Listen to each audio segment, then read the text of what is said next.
It's June 2nd, 2023. The month-long hiatus on Game Bites, the world's greatest gaming podcast, is now over. Hiatus. Alex is out of prison. Welcome back. Whoa. Did you go And I like fire now. Do you like fire now, or is that what got you there? Yeah, well, you know, those are great questions. I like where your head's at. Is it true what they say about prison? Every single word. The meals are fantastic. That's where I was gonna go. You know, my dad was in jail for a bit, and he said there was some good snacks he'd get. Knuckle sandwiches. No, there was this thing they used to make with ramen, where they would take ramen packets, and then they would get Cheese Whiz, and they would get like hot water from the hot water machine, and they would like let it soak overnight underneath their bed mattress. I forget what they called it, but it was just like the most high calorie food they could get. And yeah, well, I mean, I'm glad you're out. You know, I was concerned for you. You look the same. Yeah? Yeah. I look like I've been living under a bed for a month. Yeah, how's everything been? No electricity, no new need for it. You have a lot of gray hair in your beard. Always, yeah. It's coming in. Yeah, it's been there. I feel like I'm in that Santa Claus movie with Tim Allen. Oh yeah, I shave it and it comes back and it's all white. It's close. Yeah. Next thing you know, you're going to be eating chocolate chip cookies and pudding and warm glasses of milk during the show. More? Oh, during the show. I was going to say, like, that's dinner every night. Oh, that's good for you. If I did that, I'd look like Santa Claus. Oh. No, well, it's nice to be back. Alex, before we started the show here, you were giving me a rundown on what it's like to go to the concerts you go to. Now, correct me if I'm wrong, but you're what they would call, you know, one of those EDM people. Is that the genre of music? EDM is its own type of music. Like, that's like saying I prefer rap over hip hop. Yeah. EDM is its own. No, I like house music. What is the difference between house and EDM? House is a little bit bassier. EDM is electronic dance music. It's a little bit poppier. I don't like the poppy stuff. A lot more has a lot more vocals and chorus into it, but a lot more, like what you're hearing when you hear of like pop music. Like, I'm not gonna say like Calvin Harris or Avicii, but that's pretty close. Swedish House Mafia. Would they be EDM or house? Yeah. Because they have house in the name. Yeah, close to it. Yeah, because Eric Prydz used to be in Swedish House Mafia, but now he's like full progressive house. He has techno labels like Cyrus D, but he also does other. So he has another alias called Tanya Holma. It's like different genres of music that he just ties names to. But interesting. You listen, people can like Cyrus D but hate Prida. It's just two different genres. Sure, but it's the same person. Yeah, so. It's like I don't want Coke, but I want something else, but it's still all owned by the same company. Oh, I thought you were talking about illicit drugs. Yeah, soft drinks. Yes, absolutely. Yeah. Good. Yeah. Good point. Yeah, definitely. Yeah. But each company, Mr. Pibb and Dr. Pepper, same type of music. You know what I'm saying? Like, it's the same flavor. Some people just like that stuff. Gotcha. Sprite, gotcha. You know? So all of the music you like is basically soft drink. How long like is an average house music concert? So when you have like all these openers involved, like each artist, I would say max maybe 4 hours. I don't know if like at festivals if they do it longer, but usually festivals is like a huge crazy lineup of like 30 artists over the course of 3 days, and they'll just do 2-hour sets. You know, like the DJ will just go up there for 2 hours. That's a little generous. Sometimes just an hour and a half. Sometimes they just squeeze in an hour, you know, like at EDC, Las Vegas and stuff like that. But there's some that you can go to that you're going for like 12 hours, you know, 4 or 5 different artists sometimes. Sometimes it's actual producers playing their own music. Other times it's just DJs that mix music that they know you're going to like, you know, just from all different artists and stuff like that. Not all producers are DJs, not all DJs are producers, you know, making their own material, but But Interesting. yeah, like the one I'm going to next week is going from 4 p.m. till 4 a.m. You know, usually the headliner goes on at 2, or there might be another one at midnight, and another one at 2 a.m. kind of thing. And do you ever get to a point where like, hey, I need a nap? Like I need to take a I need to take a nap between acts. No, there's no. You can't do that really at a venue. Maybe at festivals you can do that, like over 3-day weekends, but not these 12-hour ones now. You're dancing. You can like go relax. You know, you just stop dancing. It's kind of a reprieve to not be moving your legs and your body that much. But you just get some water and reload. That's all. Go back out there with the crowd. You're kind of just feeling the energy the whole time. Yeah. No, I don't really. If you want to leave to go take a nap, then you go home. You can't do that at the venue. Yeah, and I like concerts where I get to sit down. Like give me a I mean I like what you would call house music. I work out to it often. But I like if I'm going to a concert anymore, I'm like give me a bar with a jazz band and like a pack of cigarettes. I don't even smoke, but I just I want to feel lazier when I'm listening to music anymore. I mean, it's been a while since I've gone to a concert, to be honest. But the last one I did go to was John Bellion. I don't know if you know him. He's pop. He's also a producer. But he does a lot. It's more dance music too, in a lot of ways. But, you know, we dance. I don't like electronic dance too much. So there's actually, I was just trying to think of all the venues I've gone to here in San Francisco, and only one of them has a place to sit. Like even the bars are standing room only. You know what I mean? Like the bars that are the makeshift bars that they have there, and only one of them has furniture, passable furniture, and you don't see too many people using them unless they're standing on them. So I was just thinking about that. Like, is there a place to go take a break? But no, you're just on your feet for a while. Yeah, I mean, I'm not trying to judge or discriminate here, but if there was a couch at one of these places, I wouldn't feel safe sitting on it. Like, I don't know what happens. I just feel like it just, you know, maybe I want to bring my, you know, a kid there or something like that. No, yeah. Yeah. Question for you though. So Zed, is he still around? That guy does he still make music? Because I remember he was like electronic, but then he made it into like the pop scene back when we were in college and such. You're probably thinking of like that Zelda mix he has. Exactly, dude. We jammed out to that back in the day. Yeah, I don't know if he's still active, but I think he also did Club. There's another song I liked from him. No, I haven't seen him like on any mainline or tickets or anything recently. Okay. He could be still active. Yeah, I mean, listen, that Zelda mix got me through many of late night studying and also our late night drive to Niagara Falls. And I think it's fitting to bring it up because nothing at all to do with The Legend of Zelda has happened recently in the gaming world. And nope, nothing to cry about. In the spirit of Nintendo Switch, I'd like to talk about the biggest release that's happened on the Switch in 7 years. And that's Everybody 1-2 Switch. Have you heard the news? Yeah, the biggest game. And I saw a glimpse of the news. That was one of the first games I played with you on the Switch. Yeah, that's true. You and Brianna. You milked cows with yeah. I tried to count how many marbles were in the. But you get away from that. Oh, that was actually how many marbles were in the controller. That was actually pretty cool. It was so yeah. I mean, we're obviously joking, right? Legend of Zelda: Tears of the Kingdom is probably going to take up a lot of our conversation. I feel like we won't spoil things, but it's been out for almost a month now, so we can probably talk about things that are, you know, related. I mean, obviously, like, you know, we don't have to get into, you know, guess who showed up. I never would imagine Ric Flair would have been the main bad guy at the end. You said we were not doing spoilers. Well, it's a yeah, I did it. We can cut that. Just cut that. Yeah, this isn't live. But yeah, we'll talk about Zelda. We'll talk about a lot of the other things that have happened. But yeah, this was just announced last night, and I was so curious because, one, did you see the image for it? No. This is new to me. Click on the link. Click on the link. I thought I actually had that open. Oh, I clicked Immortal. Oh, the horse head? I think I did see that. So, what's going on? I want to tell a little story here. Do you remember Adam Reynolds?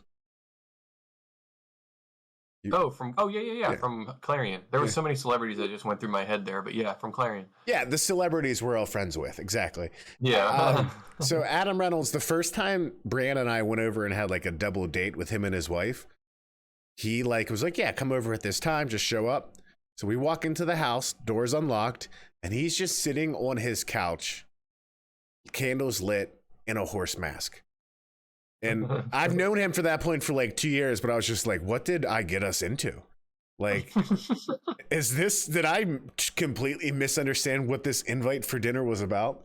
But it was just a funny joke. He's like, I'm going to put a horse mask on. So I can't help but think about Adam when I see this. But I mean, 1-2-Switch was 100% like a tech demo for what the Joy-Cons can do, right? Oh yeah, absolutely. That marble thing you mentioned, that was a really cool feature for the HD Rumble, where it actually felt like there were marbles inside the Joy-Con and you were counting how many were there. Like, that was really impressive. I think the biggest issue back then was that it was a $60 game, and it just didn't have the longevity like a Jackbox did or any of the other party games, right? Especially considering the price. So, I mean, it was really cool, and apparently this game was in the works for a long time. The sequel to 1-2-Switch. I mean, before the pandemic. I mean, that's a good point. Like, I imagine they had to really put it on the shelf before the pandemic. But last year, an article ran that basically said, hey, a sequel to 1-2-Switch has been in the works for a while. It's apparently called Everybody 1-2-Switch, and everybody hates it. Like, the overall sentiment is like, these things are interesting, but then by the time you get to like the third, fourth, fifth, sixth, or seventh round in a game, people just don't want to continue. So this was a year ago, and I don't know when that feedback that was discussed at that time was based off of, but a year later, it was just suddenly released. Like, it comes out June 30th, but it's $29.99, and you know, they could have gave this game away for free on their Nintendo Switch Online plan, but they're still going to charge for it. They're definitely charging less for it, but I have no idea if they've revamped this game, if they've tried to optimize it based on feedback. It's a sequel. It doesn't feel like it's like a remaster or re-release. Correct. And so apparently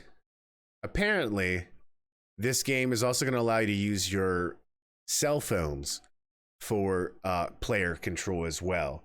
So I don't know how far they're going to get into really showing off the Joy-Cons, or just really trying to be more of a general party game too. I bet it'll be some modes, because there's no way they can just do like count the marbles in your phone. Like, I bet it'll be like you can use your phones and the accelerometers in it to do like that part where it's all tangled up and you have to unravel it. Like, some of the modes will be like a party, like a party game, but the rest will be like, oh wait, we need one representative from each team up here to use the Joy-Cons. Yeah. So I mean, this was in the report last year. It said that there was a game show theme in it that could support up to 100 players, which I don't even know how that would work. Yeah, finally we have a game we can play when 100 people are over. Yeah, all those times we have those giant eggnog parties at Christmas, and we have 100 people there chugging eggnog with nothing else to do. We're like, dang it, we have 96 more people than we normally have to play like a normal game. Yeah. So I am curious in this. The interesting thing is they apparently are selling physical versions of this game too, but they're only available as of right now on Nintendo's actual website. So there's a part of me that's like, is this going to be a horrible game that barely gets a release and like ends up being worth $10,000 in the future? Because it's just like, you know, that's why games get worth stupid amounts of money, is because it's like, yeah, this game wasn't supposed to come out, but then it did, and only 50 copies got out there. And so I don't know. Prute, thank you. I can't stay, but Game Bites is the best way to digest small amounts of gaming news. Well, we're about to give you a giant bucket of news. Put on your feedback, but have a great night, Prute. Thanks for stopping in. Cynic here as well. That's good to be back. But yeah, so that was funny. I think that's a great way to slap you in the face and wake you up for everything else we're going to bring you. Because we're basically in E3 season, right? E3's not here, but everyone in the gaming space is still calling it E3 season, because we just had the PlayStation Showcase, Summer Game Fest, and the Microsoft Showcase are coming up next week. There's an Ubisoft event coming up as well. I imagine we'll see a lot of individual releases from other major publishers as well. But yeah, I mean, it's an exciting time. Never has there been a better time to play video games. every month it's better than the previous month. It's really good right now. But let's talk about the PlayStation Showcase, Alex. Did you watched it with me, but you had to take a break in your office, right? But you pretty much saw everything they showed, right? Yeah, I don't remember even what up to, but yeah, I watched most of it. It was yeah, I forget. Like I cut out before Spider-Man showed up, but I watched it after the fact. Spider-Man, that was a big surprise for me. Yeah. Kidding. Yes. So this Yeah, who knew was that was coming out? yeah, they went hard on this. Was May 25th, right? Yeah, this was last Wednesday. I don't know, man. I was kind of underwhelmed. And I don't know if it was my expectations off or not. And we'll talk about the games announced and everything announced because there's some really cool stuff. But I don't know what I was expecting. I was just expecting to maybe see Wolverine, expecting to see some additional new IPs, maybe like a Ghost of Tsushima sequel, and things like that. I think overall there's still a lot here to be excited about. I guess I was surprised about the small games that they really gave a lot of time to, like indie games. Oh, I know. It was like 45 minutes to an hour and a half. I don't have any concept of time. It's an illusion. Of just like small indie games. And that's, I think what I texted you was, I thought this was going to be like a showcase of what the PlayStation can do, like a PlayStation showcase. And instead it was like, hey guys, here's 45 indie games that you might not care about, especially if you're just kind of looking forward to Spider-Man.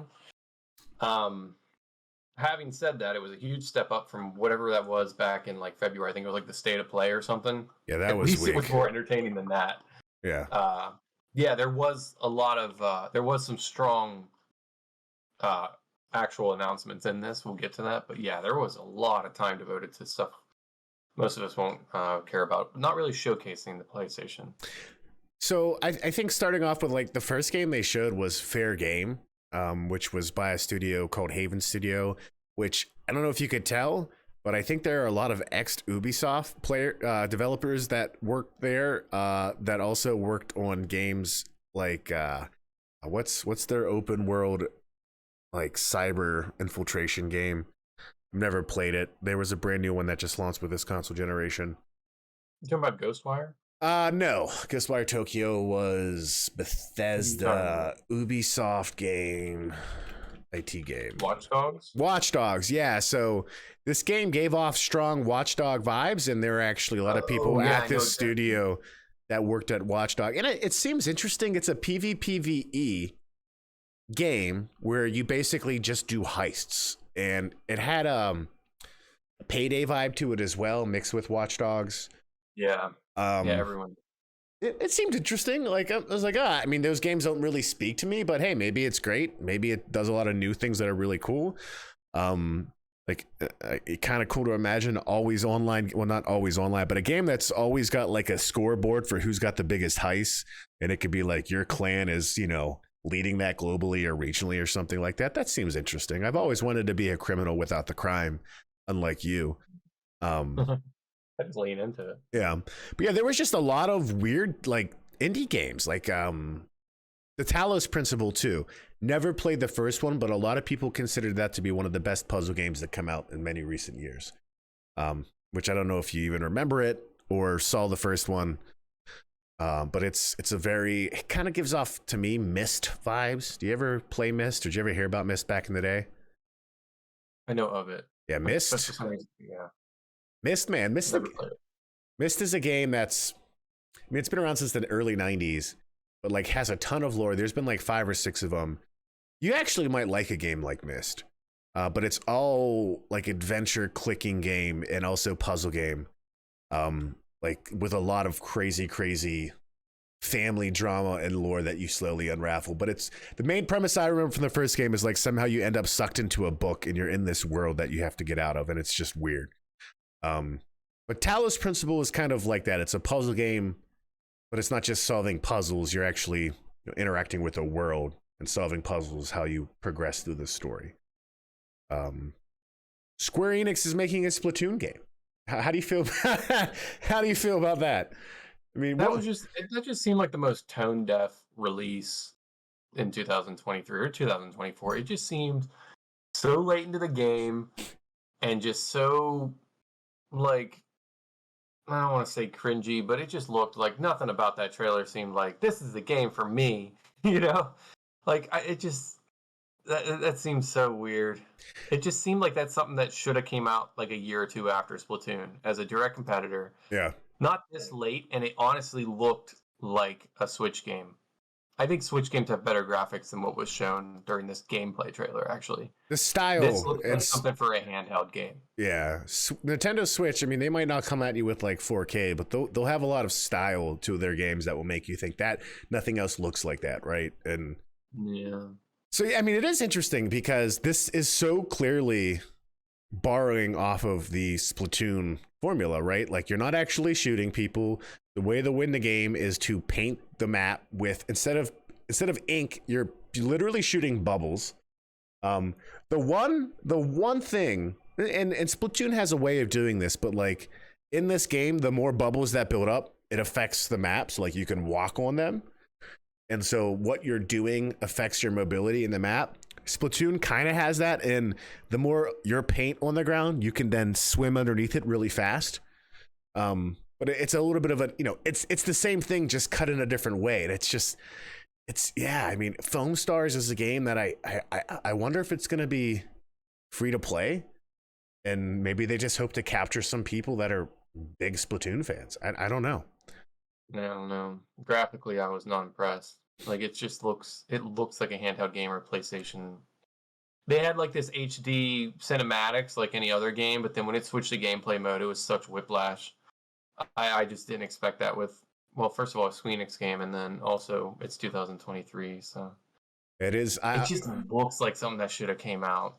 I agree, and I don't years ago. Yeah, I mean, Splatoon 3 set the world by storm and Japan by storm very recently. So I just wonder if they were extra motivated to like maybe greenlight a project that's been in the works for a while, and they're like, yeah, I might as well do it. But yeah, I agree. It's it doesn't really. Yeah, I just have to laugh at it. There was some. I mean, that aside, that Phantom Blade Zero game. That was the one that I think right away you texted me. You're like, this is the game for me. Yeah, I'm very curious about that because a lot of it, like, it looked awesome, but I wonder how much of that was user input. Because a lot of that stuff looked had too much flair to it, like the dodges and the parries and how much he was reacting to in different parts. Like, I'm hoping that is a tactile reaction and not just like, oh, hold down circle to parry anything that ever comes at you ever. But like a lot of the parries, blocking, deflections and stuff had a lot of flair to them. That's just seemed a little. It seemed like a step forward with these type of games. Definitely looked more technical than like Sekiro or like a FromSoft game as far as like the prowess in like the fighting and everything. But it really did look like a up close and in your face like FromSoft angle, but way more technical. But I'm super curious about it, but I wonder how much of that is automatic and how much of that is actual skill in the game, having to deflect and all that stuff.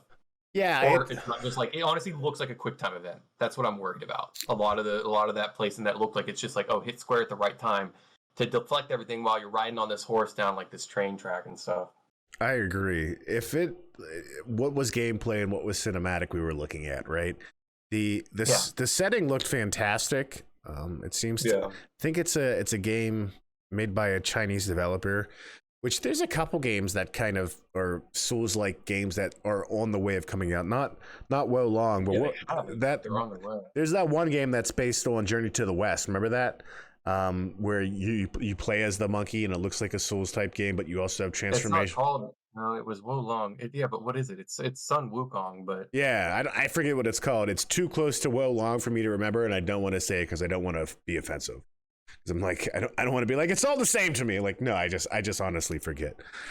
Black Myth Wukong. That's it. Yeah, that game looks sick too, and so it's awesome to see developers like this making these games because the way they're capturing just that entire aesthetic and bring it to life seems really exciting.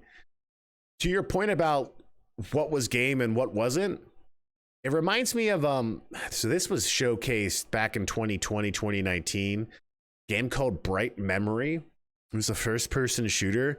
Looked super AAA, like just groundbreaking visuals and environment and atmosphere, made by one person. But when they would show demos of the game, it looked amazing. It looked like a game changer for video games, especially first-person shooters. And it was a lot of, I want to say, flash and magic. And the actual game itself was pretty average. I'm not saying that's what's happening here, but I'm sharing that in I get your hesitation. Like a game that could look amazing, but what is it actually going to be, right? Mm-hmm. So no, that's cool. And then there were a lot of other indie games that we've known about or knew were in the works that I think look cool, like the Plucky Squire. That looks like a really unique type of little adventure action game. That's the one where he's going back and forth between like the book and the real world, which I thought was pretty cool and unique. It kind of gave me, what was that Link Between Worlds Zelda game from the 3DS? Did you play that one?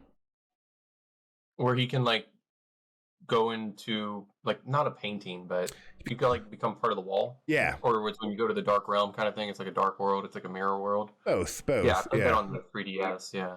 Yeah. So similar idea, but in this case, you're going to an entire different world and an entire different, like you're going from like 2D to, isometric top-down view, which seemed really cool. And yeah, that looks cool. Ghost Runner 2. Never played the first one. Have you ever played Ghost Runner? Nope. It's an interesting game. It's similar to what was Hotline Miami, or that game I showed you recently, Ocho, where the combat isn't so much that you have like you're gonna engage with people and you have to take them out quickly because if they hit you, you can die easily. This was more of a cyberpunk type first-person ninja game where you're doing a lot of crazy platforming. And then in that platforming, you have action events you have to figure out and interact with too before they get you. I know friends that like this game.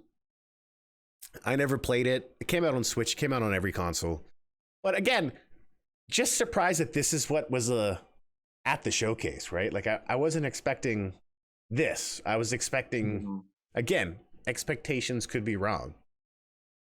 But yeah, I will say this. Weirdly, the game that surprised me most that I'm most excited about, Helldivers 2. I really thought it was a Starship Troopers game. Exactly. The whole thing was so campy and there was bugs and it was like advertising like the planet and join the military. It's so much better. It was just like Starship Troopers and then it was Helldivers 2. Have you ever played Helldivers? Yes, I bought it on my PC last summer. It is so brutally hard. I have killed friends and teammates so many times setting up turrets. Like it's a hard game. It's a really hard game. Have you played it? No, never heard of this series at all. Oh, I thought you knew about it because I remember when I got my PlayStation 4, I was like, should I get Helldivers? And I remember you saying, I don't think so. But maybe that was just from like what you heard about randomly back in like 2016. Oh, it had to have been, yeah. Because it was kind of like... It came out on PlayStation 4 and PlayStation Vita. If you bought it on one or the other, you got it for both. And also it was cross progression as well. So you could play the same save file and character on each fourth. It was a top-down shooter back then. This one's more of a behind-the-back third person. Yeah, and there are games that have done that recently, I would say, too. The one thing that Helldivers did that was really cool, and I don't know if the sequel's going to do it. Maybe it will. But even if you jump into Helldivers now, if we jump in, let's say there's, 50 missions to do or more. And it's all thematically aligned to this large military campaign that you're helping out with to expand, the Federation's presence throughout the galaxy and to fight these different alien forces. And based on how the live players are actually doing, succeeding or failing in missions, your territory in the global map reflects that for everyone. So like if you and I go on a rampage and we clear out this one sector and we all claim it in the name of the Federation, someone across the globe logs in, they're going to be like, oh, this place is doing good. I should focus on this area of the map and try to do this. And then if we start to lose in our territory, the world will actually reflect that, and we'll actually, it will go from blue for us to red for the enemy, right? And it was just kind of cool because it affected your incentives to do things. It affected just the overall player environment. That type of I don't know what you call that, but that was just a really fun thing to see. To like, oh, I actually not only feel like I'm beating the game, but I'm making a difference out there, right? So it would just be cool to see if Helldivers 2 does that in some way as well. And they announced it for PC, so this is going to be coming out to PS5 and PC. I imagine it'll be crossplay in a similar way. Yeah. But yeah, so it was a top-down shooter, very hard, right? Like you could kill your teammates with your own bullets, like that type of hard. And so what was frustrating at first, once you figured it out, it was a really rewarding experience, and I'm sure they're going to innovate and streamline things. So I'm just, I'm curious about this one. Yeah, like it doesn't look like the most impressive game in the world. Like it similarly, like it kind of looks like what's to say, like graphics, it's not changing anything significantly, but no, it would have to be some sort of innovative or addicting gameplay loop. But yeah, it doesn't look like it's taking advantage of the. Yeah, it just looks like a game that could have came out a couple years ago.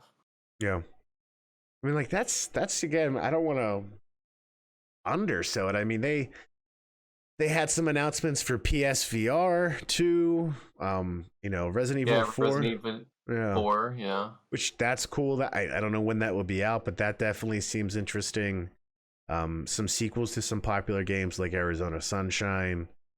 But they're just EA had this EA original game, Immortals of Avium. It was like the third game they showed. What did you think of that?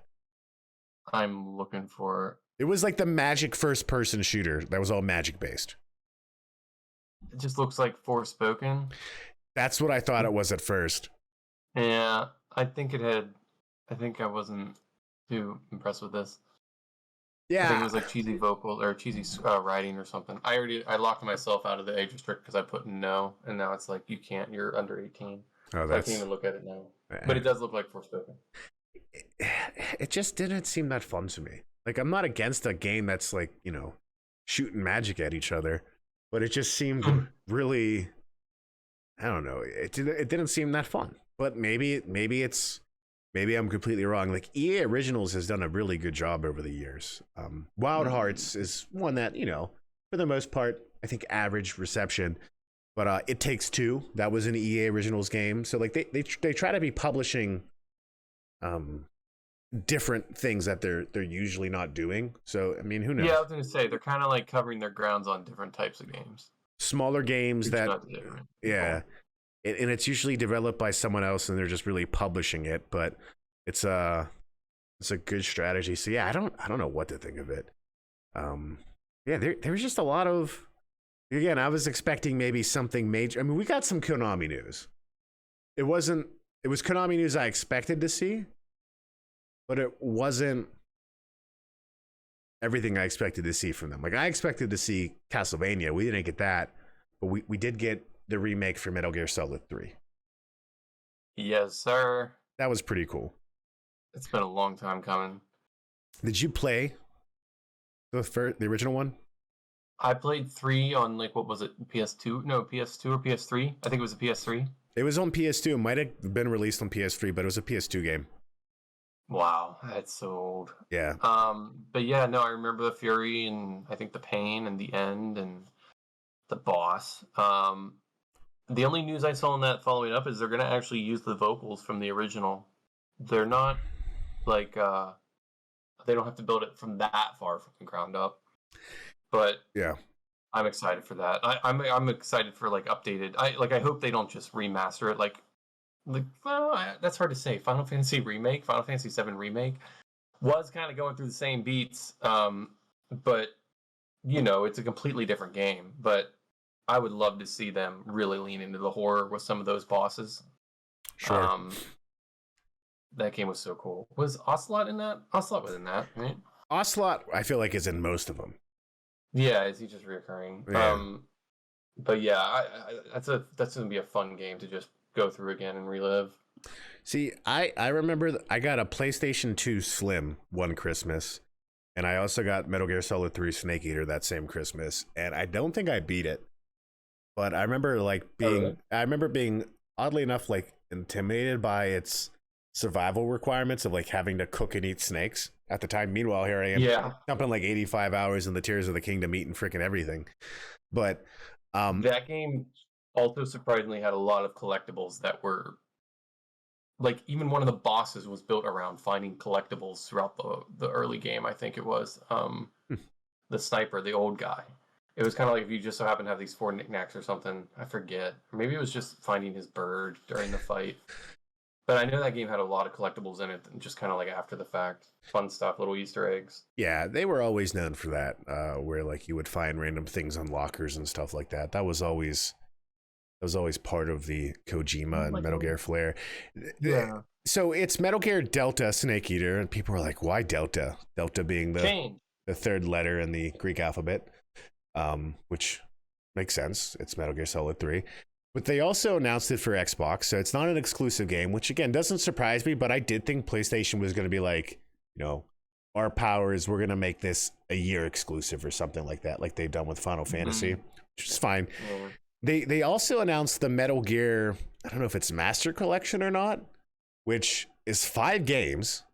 It's Metal Gear 1 and 2, and then Metal Gear Solid 1, 2, and 3. So the original. These are just like ports, they're not remakes. I'm not sure what they are, to be honest with you. So I imagine they definitely are ports, but I have to think they got some upgrade, like it's going to be in HD. Whether it's with the same assets or not, I don't really care. My question is it going to be the same control scheme? Because hopefully it's not. Those games did not age well. No. But was it tank controls? Or was that just Resident Evil? It was kind of tanky. Like I played them on the Vita and I was like, oh, this was a mistake. Like I can't do this. Metal Gear Collection. Let's see what it's called.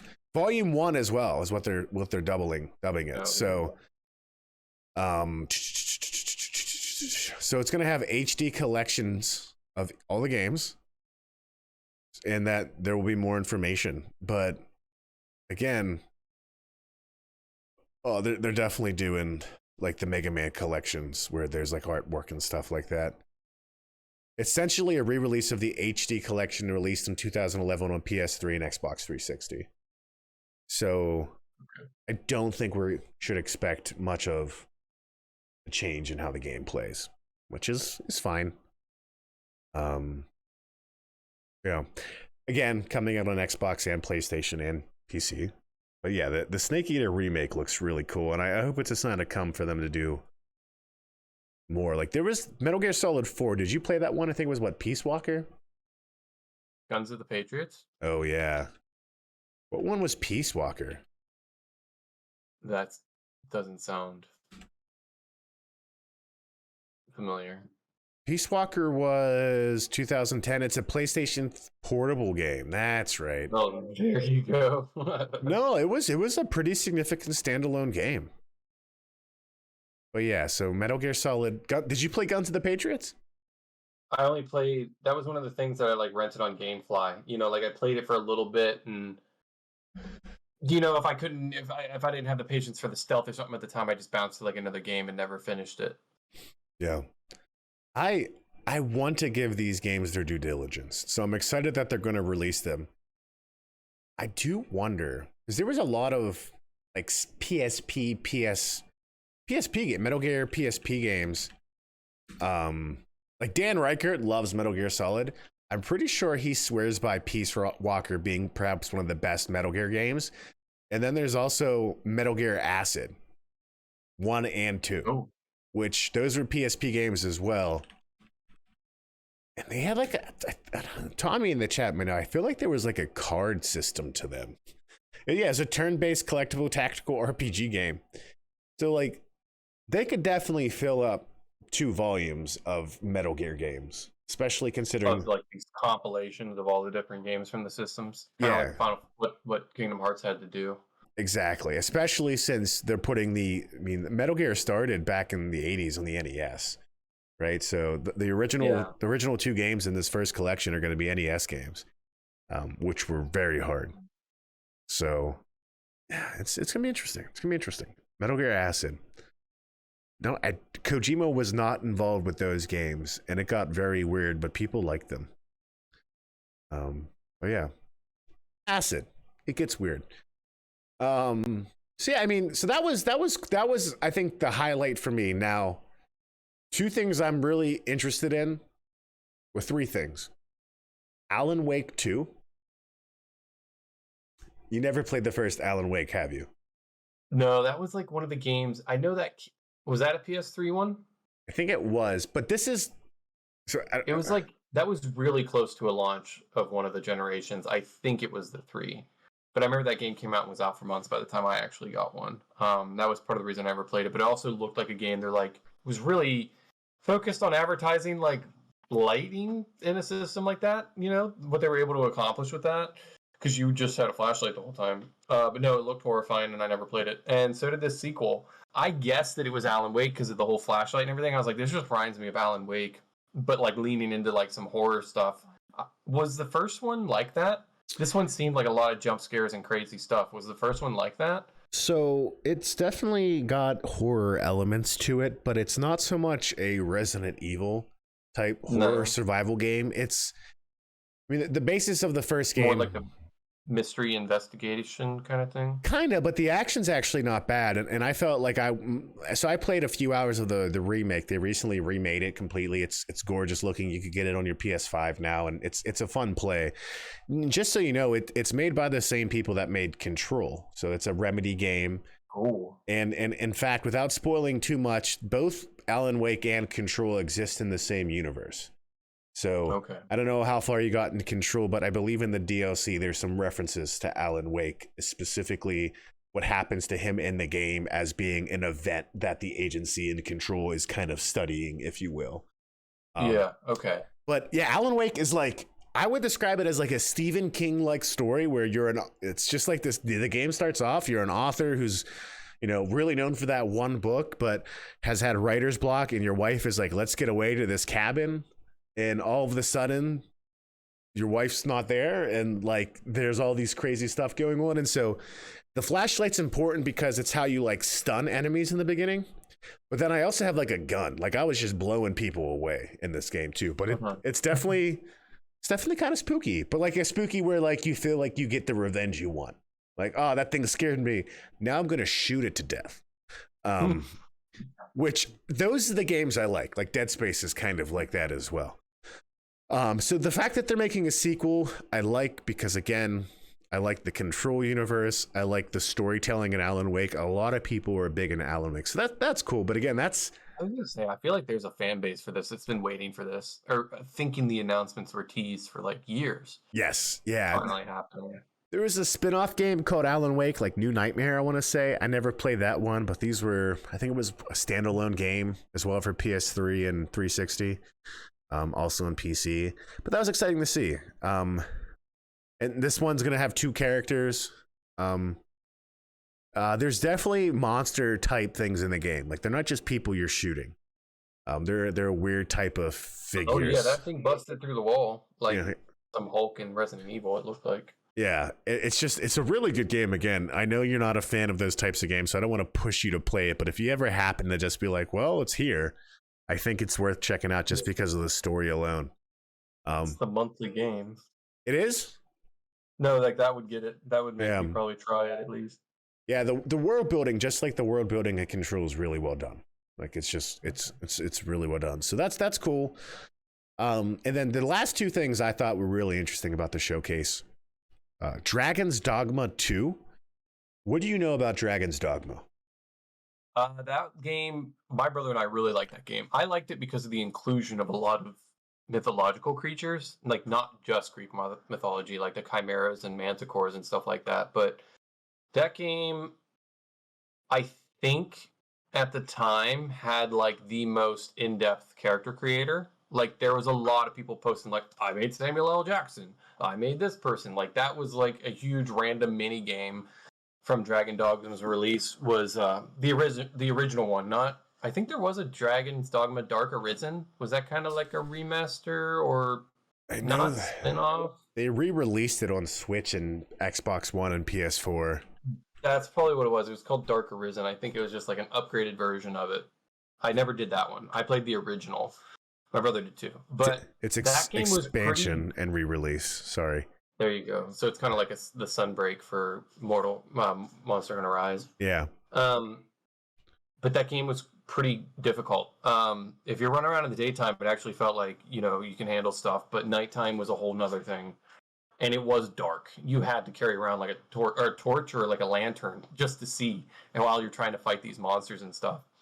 And you had to be careful where you went and stuff because things kill you really easily. But like at the nighttime was like when you would get most of your XP or like the rare materials and stuff like that. I just remember nighttime being a mechanic pretty much. Yeah. That was like the real game mode. But I really did like it. Was always hoping for like another one, but I remember that had a lot of unique mechanics behind it. That wasn't just like a Final Fantasy game where every single battle is the same. You know what I mean? Like you just gotta learn some stuff. But yeah, I really liked it. So that's kind of what I've heard is for people. I know a few people in the space that are really big fans of Dragon Dogma, and I feel like it originally came out in 2011, probably or so. I would have assumed sooner than that. I felt like I was younger, but maybe it was. No, you might be right. 2010, 2009. Let's see. There was a TV series. Get the heck out of here. There was an anime. I feel like I was in high school. 2012 it came out. You were not in high school. I was not in high school. No.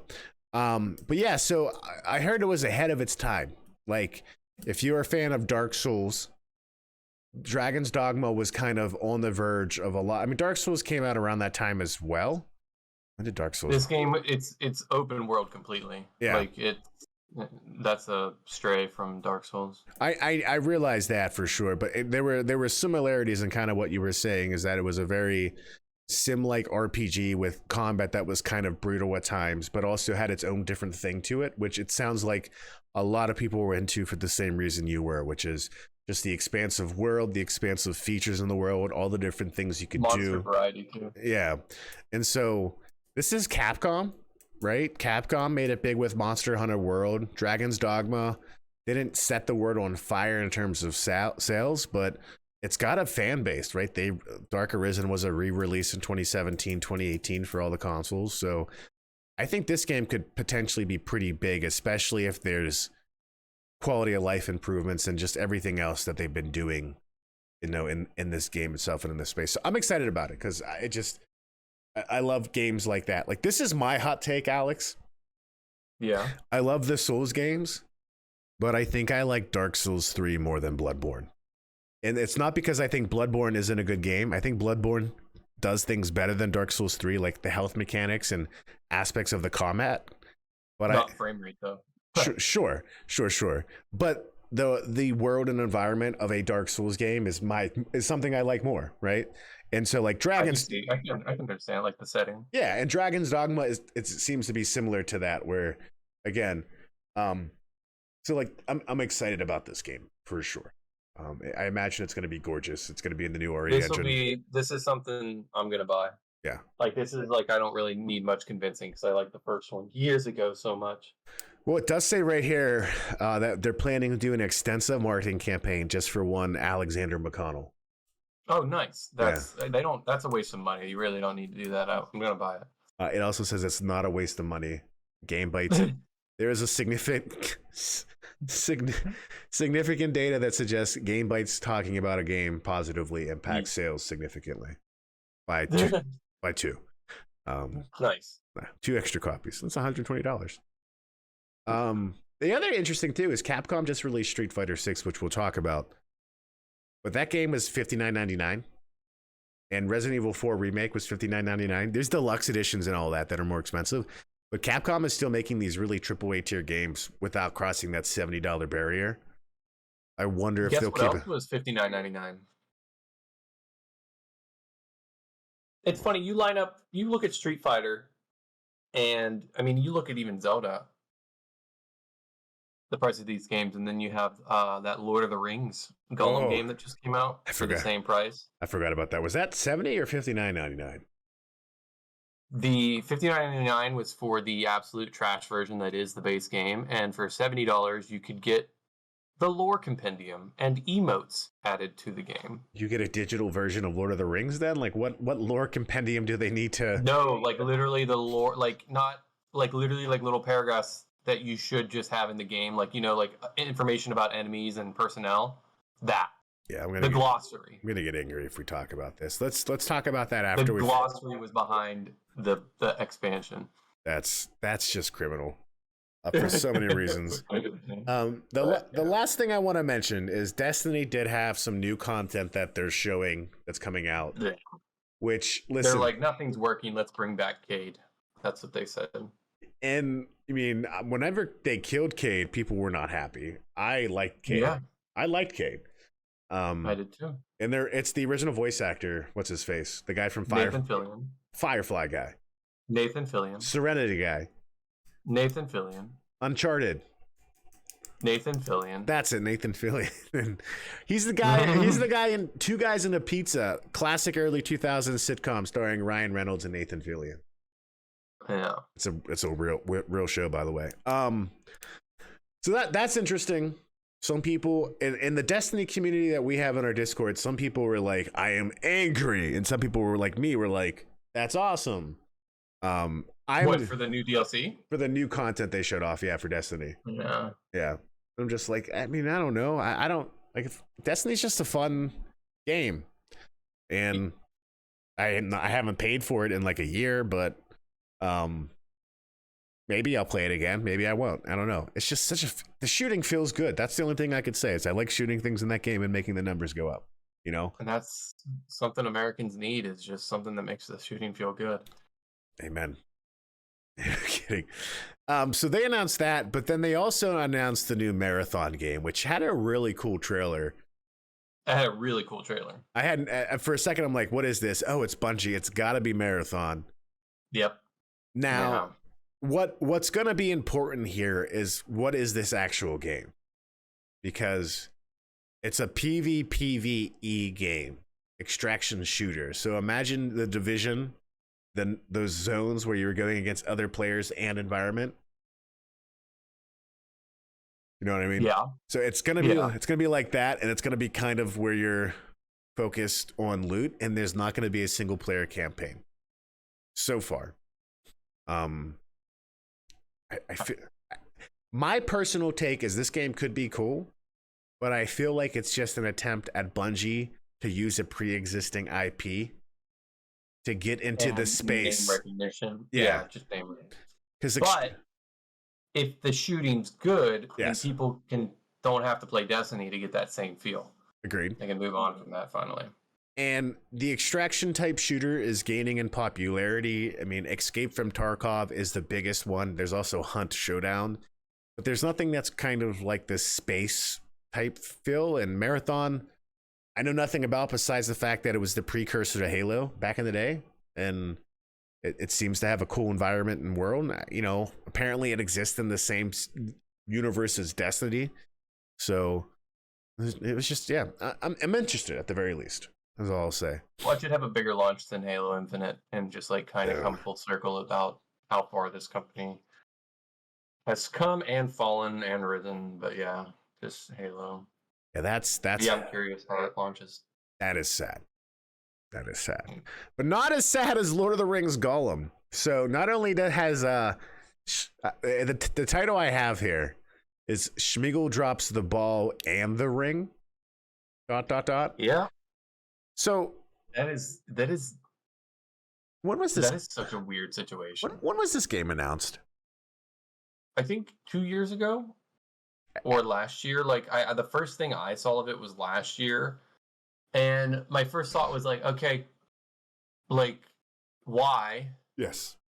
But even then, I think at the time I was thinking like, well, that's like an interesting like angle. You know, like they'll have to be doing some kind of like crazy angle for this to be good. You know, like exploring most of that world, you know, through his eyes or whatever. But what it turned into just seems.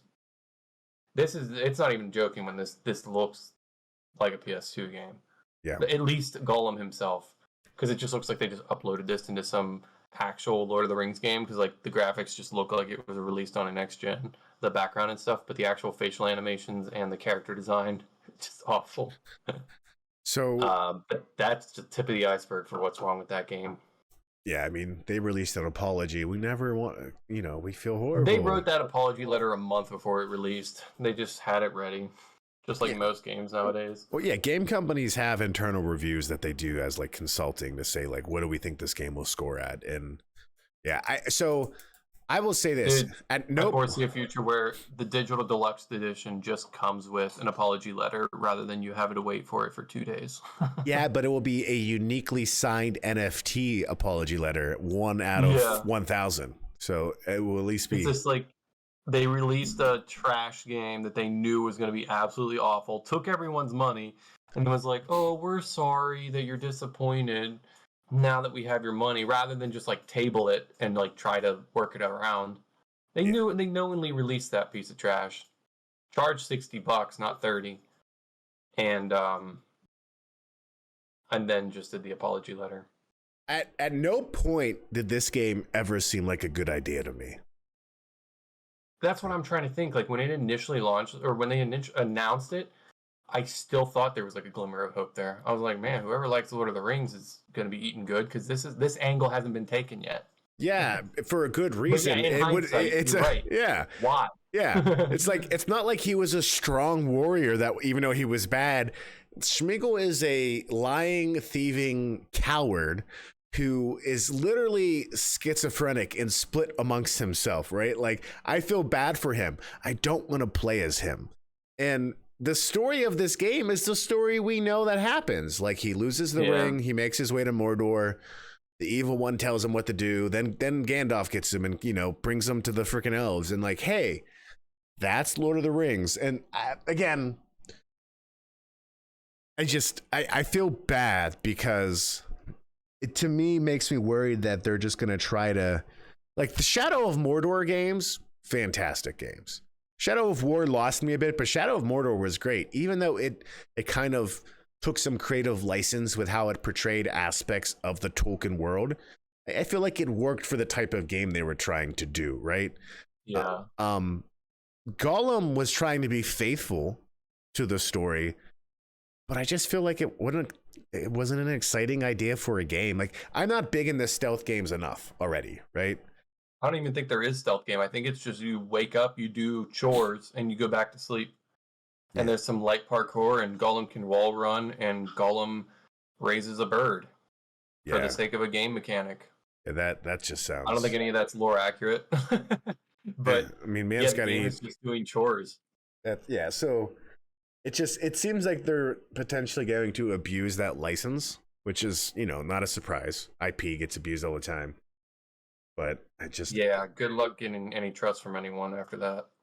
Yeah, they confidently charged that amount and released that game, knowing what it looked like. No one's gonna fall for that again. If they even bought that game, I really wonder who bought that game with excitement.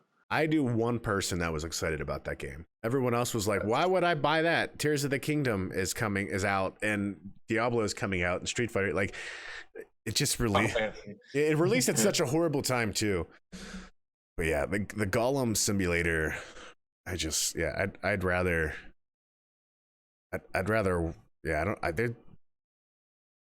walk. No one can pay me to play that game. It looks so. Oh gosh, it looks so frustrating. So yeah, it is the worst reviewed game so far of 2023, and I think it's probably going to go down as one of the worst games of this generation. Just like, what were they thinking? Here's the thing. Redfall's got to be really happy right now. Like, Redfall. Yeah, that took all of the attention off of it. It's true. And there was a big article this week from Jason Schreier over at, I think he's writing for the Wall Street Journal now, or I forget. He was the head editor at Kotaku, and he's a really good writer. But Jason Schreier basically released an article talking about how, like, Redfall internally, like, people weren't excited about the game and they weren't excited about making it, and they hoped Microsoft was going to cancel it, but Microsoft was just like, kind of hands off, like they said, and it's just another game they didn't want to make. Apparently, I didn't read the article on it, but yeah, that game compared to Gollum is like, it's like freaking night and day.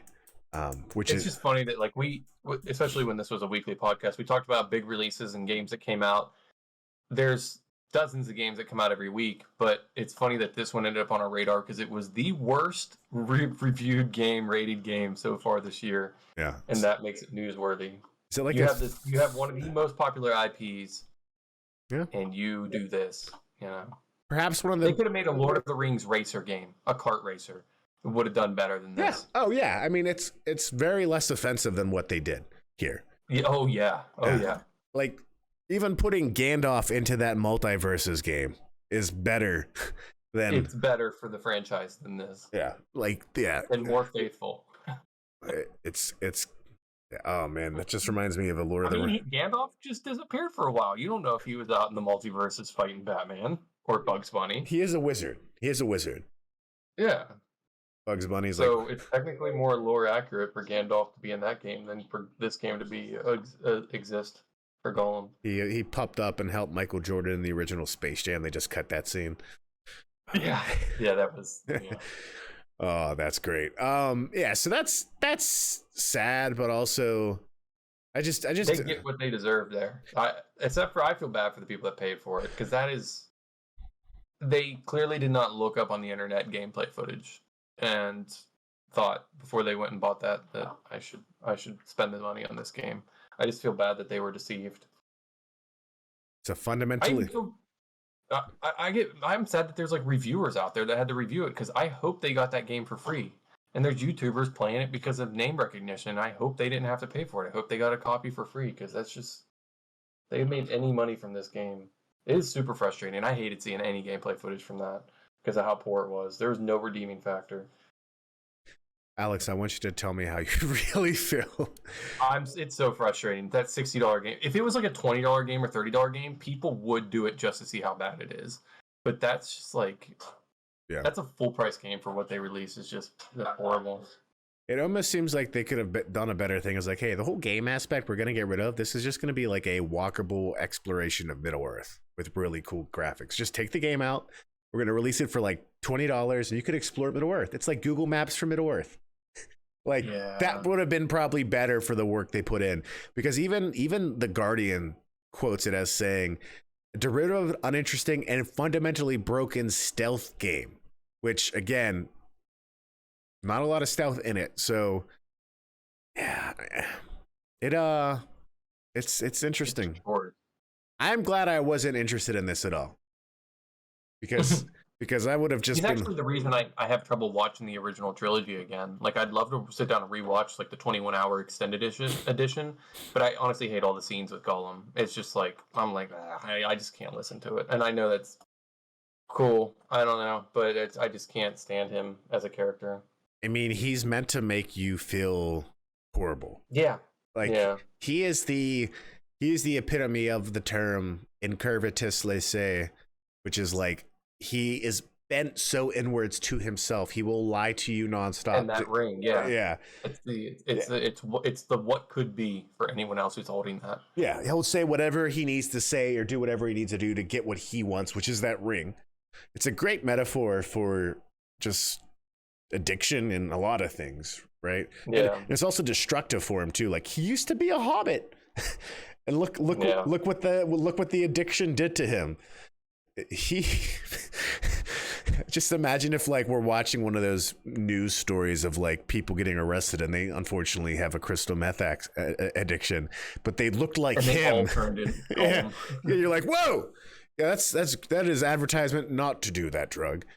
But yeah, so yeah, I mean that is the sad news for Lord of the Rings fans. It's just game fans ever. K-Max in the Discord, he was a fan of it. He was not a fan of it. He was looking forward to it, but everyone's kind of just, I don't think there's anyone defending it.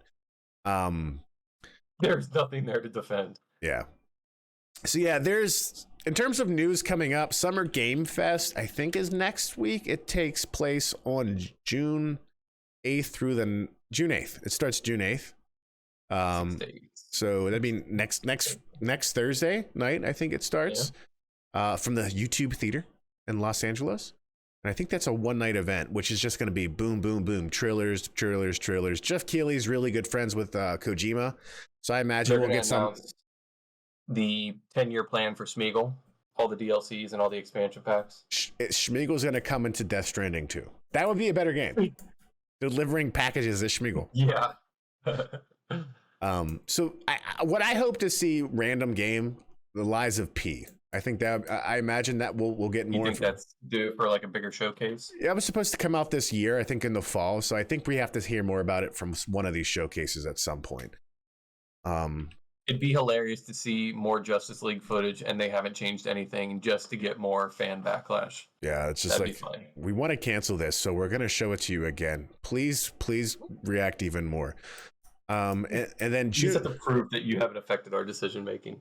And then, yeah, next Sunday, the 11th of June, is the Xbox Game Showcase, I believe in the afternoon. Hold on, get out of here, ad. Go on, man. 1 p.m. Eastern Standard Time, 10 a.m. your time. Thank you. I don't know what's gonna happen. I think so. There's a lot of Xbox games that have been talked about for a while and in development for a while that I think people are hoping to see. Supposedly, there's a new Wolfenstein game we might hear about. I'd love to see some Final Fantasy VII Rebirth. We haven't seen anything from this game yet since the last scene of Remake, which I have not played yet, but oh my gosh. So there is an article in Video Game Chronicles about that this week. Tom Ivins said that basically Square Enix is working on nailing down the release date for Rebirth. So they haven't even done that yet, but it might be released next winter, meaning late 2023 or early 2024.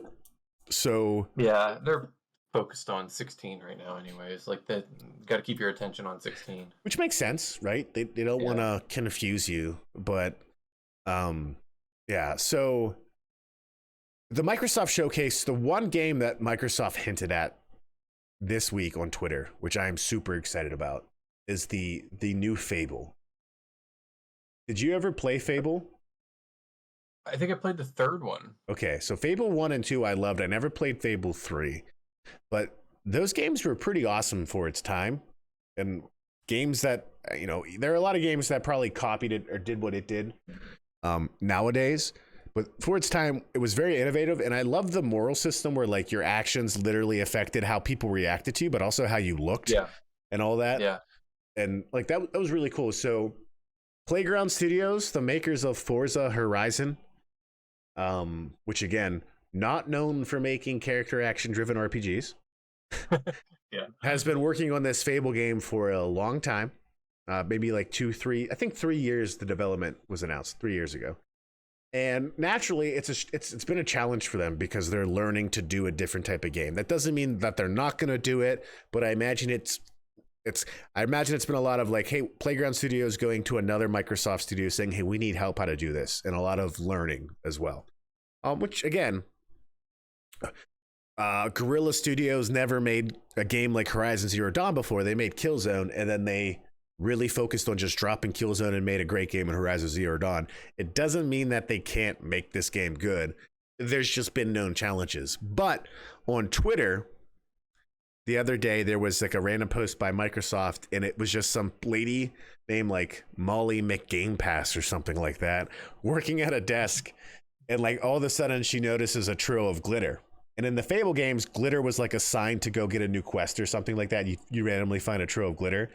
And it just also had some very Fable-like music playing as well. Like instantly, I was like, oh, that's the Fable stuff. And it was just like, the trail of glitter led to a screen that said Microsoft Xbox Game Showcase Sunday, June 11th. So if they don't do Fable, people are going to be like, what the heck? Like that was just total manipulation. You might as well have just like purpled my nurple. You know what I mean? So I'm excited to see that. I am curious to see if they announce what they're going to do with Halo now moving forward. I think they're planning on really scrapping Halo Infinite to a degree, and building in a brand new engine and getting rid of the engine. Yeah. So yeah, that's got to be the next step. New Gears, I imagine. Probably some other. They have to have something we're not thinking of, and probably a lot of Starfield as well, which I'm kind of uninterested in. Until people tell me it's really good and worth playing, Starfield's not a game that's going to attract me naturally. You know what I mean? Is that the one that's been going on for years, or is that the BioWare one? Starfield is been in development for Bethesda. Yeah, it's Bethesda. That's that one. Okay. Yeah, that comes out this fall. So I mean, I have to imagine we get something on it, but if it comes out and succeeds, you can guarantee 20 years from now we'll literally be playing the newest release of it on like the VR5 version of it. So yeah, those are all the gaming events coming up. There's an Ubisoft showcase, which again we saw a little bit of the new Assassin's Creed at the PlayStation showcase. I just don't care about those games anymore. Nope, I don't either. It's just yeah. Consider me uninterested. They did a lot of the same old repeatedly, and then Valhalla was just like kind of the nail in the coffin for me because I actually really liked the change and scope of what Origins brought. And I didn't even get Origins on launch or anything. I got it when it was like later that fall or like the following year or something when it was 20, and I actually really liked it. And then Odyssey came out, and that was just like that was just digging into my childhood and my obsession with Greek mythology and all that. So that was super easy for me to do. And then Valhalla just seemed like the most boring and drab game setting I've ever tried to like cope with. Yeah.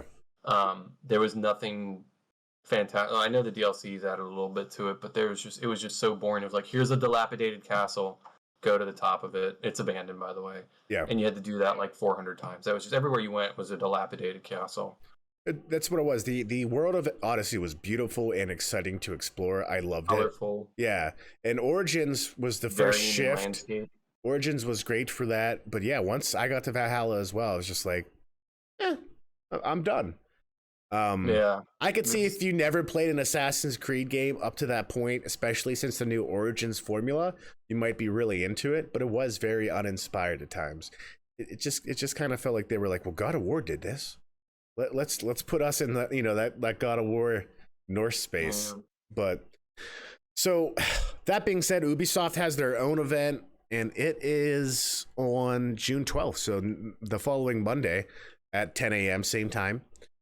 Your time, 10 a.m. your time, 1 p.m. Eastern time. And what we do know they've been working on, Assassin's Creed Mirage, will get more information, I'm sure. I imagine we'll also get more information on the other Assassin's Creed game they're making. So Mirage is supposed to be more like the original games. Yeah. Yeah. Yeah, I thought it was a remake of 1. Because I don't know enough about the game to pick out any differences between them. But I really thought it was a remake of the first one with Altair. Yeah, so I don't know if it is or not. I still don't know. And I still don't know what's going on. Exactly, and supposedly they're going to take the Origins formula that we see in Origins, Odyssey, and Valhalla and continue that in some way in another game. Will they announce it now, but will it be further out just to focus on Mirage? Who knows? But also, I'm sure we'll get some more Tom Clancy games. I'm sure there's Rainbow Six they'll talk about. Sure, they'll talk about the New Division Resurgence game that's going to be free to play, but basically PvPvE. Skull and Bones has been in the works for a while, which I'm surprised they haven't canceled that. That was announced before Sea of Thieves, I think. Sea of Thieves is out and also a completely different game now. Skull and Bones is their like... You're right. No, yeah, you're right. Yeah, it's their pirate game. And supposedly a, quote, another large game, which the one thing that would be cool to see is supposedly Ubisoft has been working for a while on a huge open world Star Wars game, which could be really cool or could make Jedi Survivor, you know what I mean? Like, it's hard to like imagine something competing with Jedi Survivor and what it's doing right now. Well, wasn't there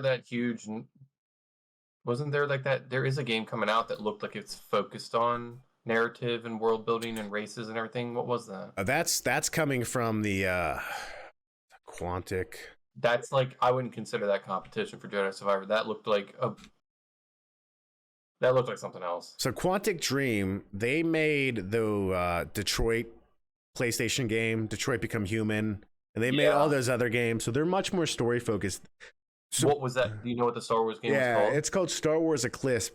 It was, I think, showed last year at the Summer Game Fest with a really beautiful trailer. It's supposed to be more action than what's typically just a story-driven game with Quantic Dream games. But that being said, I still think they're trying to acquire a lot of seed money to make this real. So like this is one of those games where people are still like, well, we're not sure if it's going to come out. Like it's Yeah. got a great story behind it, and they're trying to make it happen. But we're not sure. It would be really cool if it does, because it's a High Republic story, which is, before the crash and all that. And the trailer looked awesome.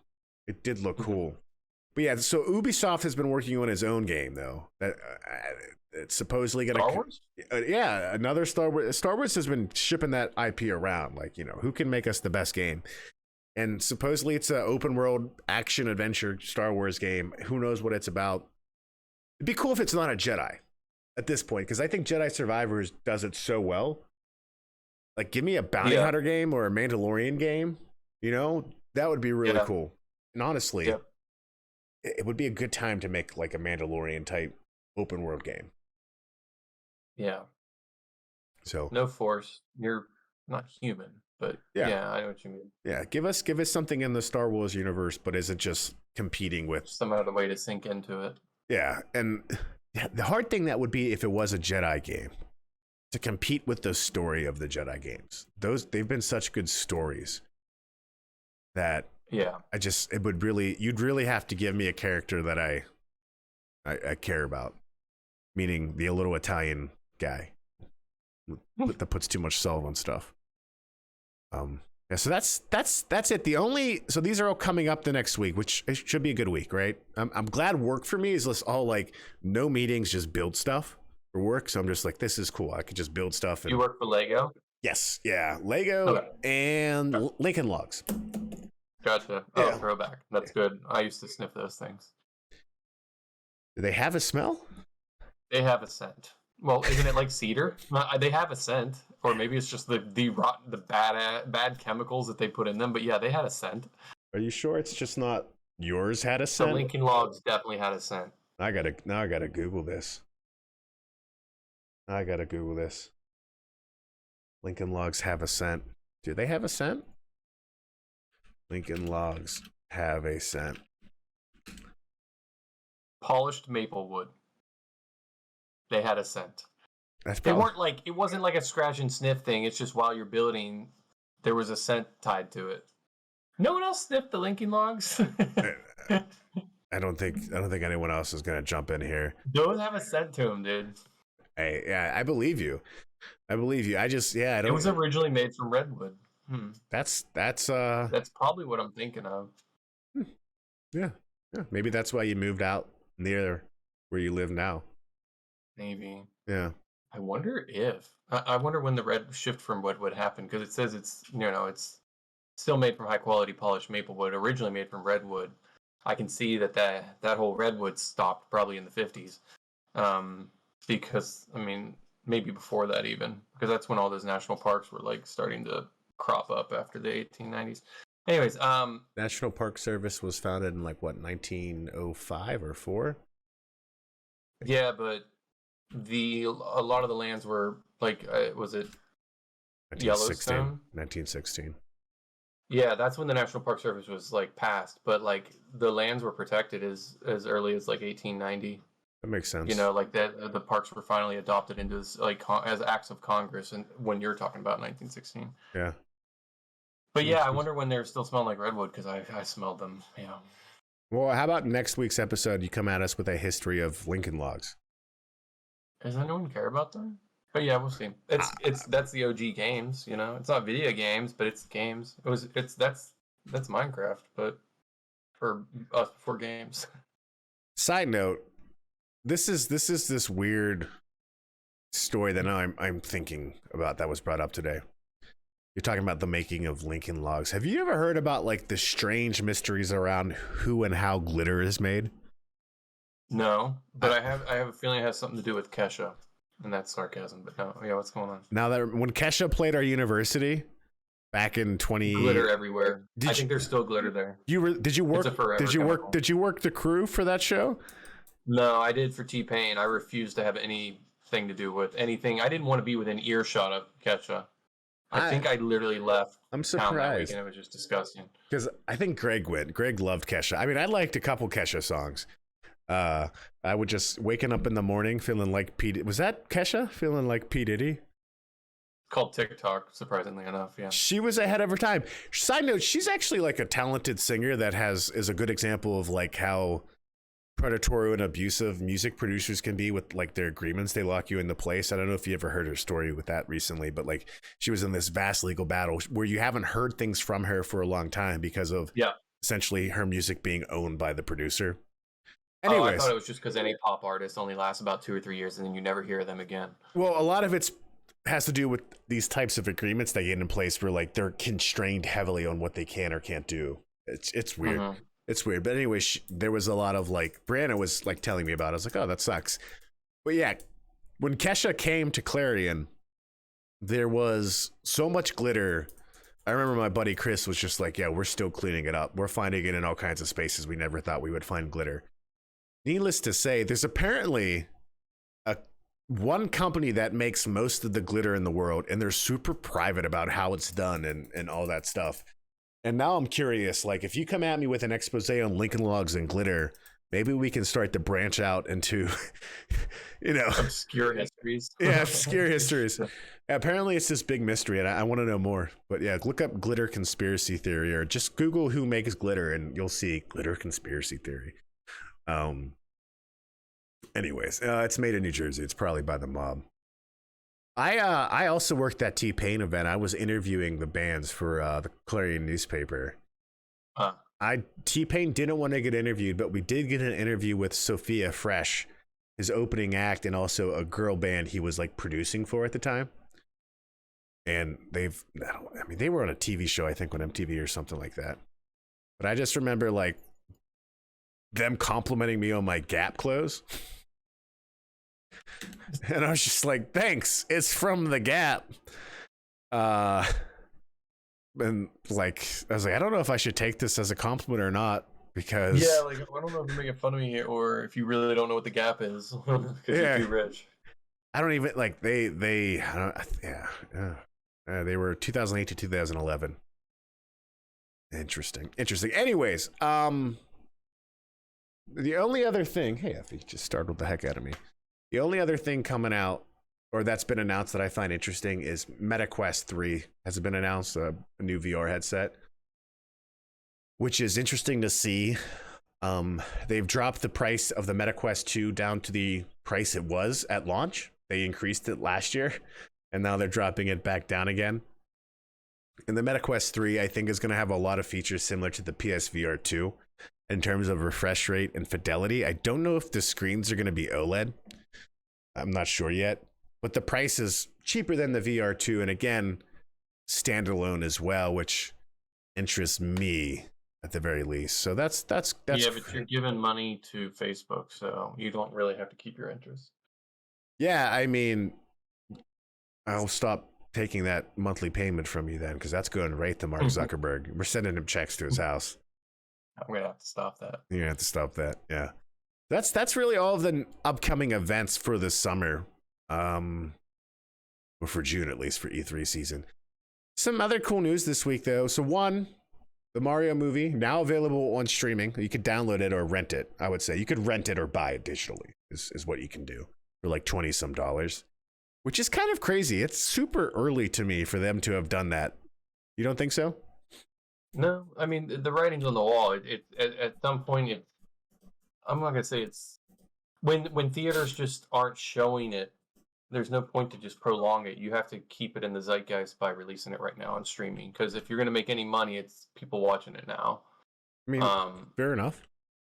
But yeah, at least getting it out of theaters. Once it's out of theaters, the only other way to make money is to rent or buy. It's just quick. That is pretty quick. Now that things are digital, it's not like a 6-month or 8-month wait for a DVD or Blu-ray anymore. People can watch it now. Well, the DVD isn't out yet. A couple years ago. Oh, sorry, go ahead. I was going to say the DVD is not out yet. They haven't announced a date for that. The digital aspect of it, bringing the money in that way. But the movie's still in theaters too. Yeah, barely on screens, but it's still in theaters. It's competing with a lot more now, for sure. Guardians. You asked a couple weeks ago, is that going to set a record? And I said it's going to settle around 1.2, 1.3. I didn't think it's going to actually get all time. I don't know if it has enough. I don't know if it can get another 200 to break it all time. You're right, though. But I was surprised to see it settled right where I thought it was. Yeah. So yeah, That was like a random guess because you asked. to that But point, I really did think Guardians is going to happen, and then you got the whole summer coming, and I just figured it was going to slow down. Guardians is not doing quite the numbers Mario did. It's like it's 800. It wasn't expected to. Yeah, but it's at like 800 million globally right now or something like that. But yeah, Mario is now the second highest grossing animated film ever at the box office. Yeah, it doesn't even need to compete, or Guardians doesn't need to do as well to do that, because like what happens is Guardians will eat up, like if a theater has 20 screens, it's going to eat up all the showtimes for like 4 of those screens, and Mario gets like 2 showtimes. So even though it's still in theaters and even though it's still making money, it may not be competing in that space, but you only have 2 showtimes that you have a choice to go. And, you know, if it doesn't line up with your schedule, you just don't go that day.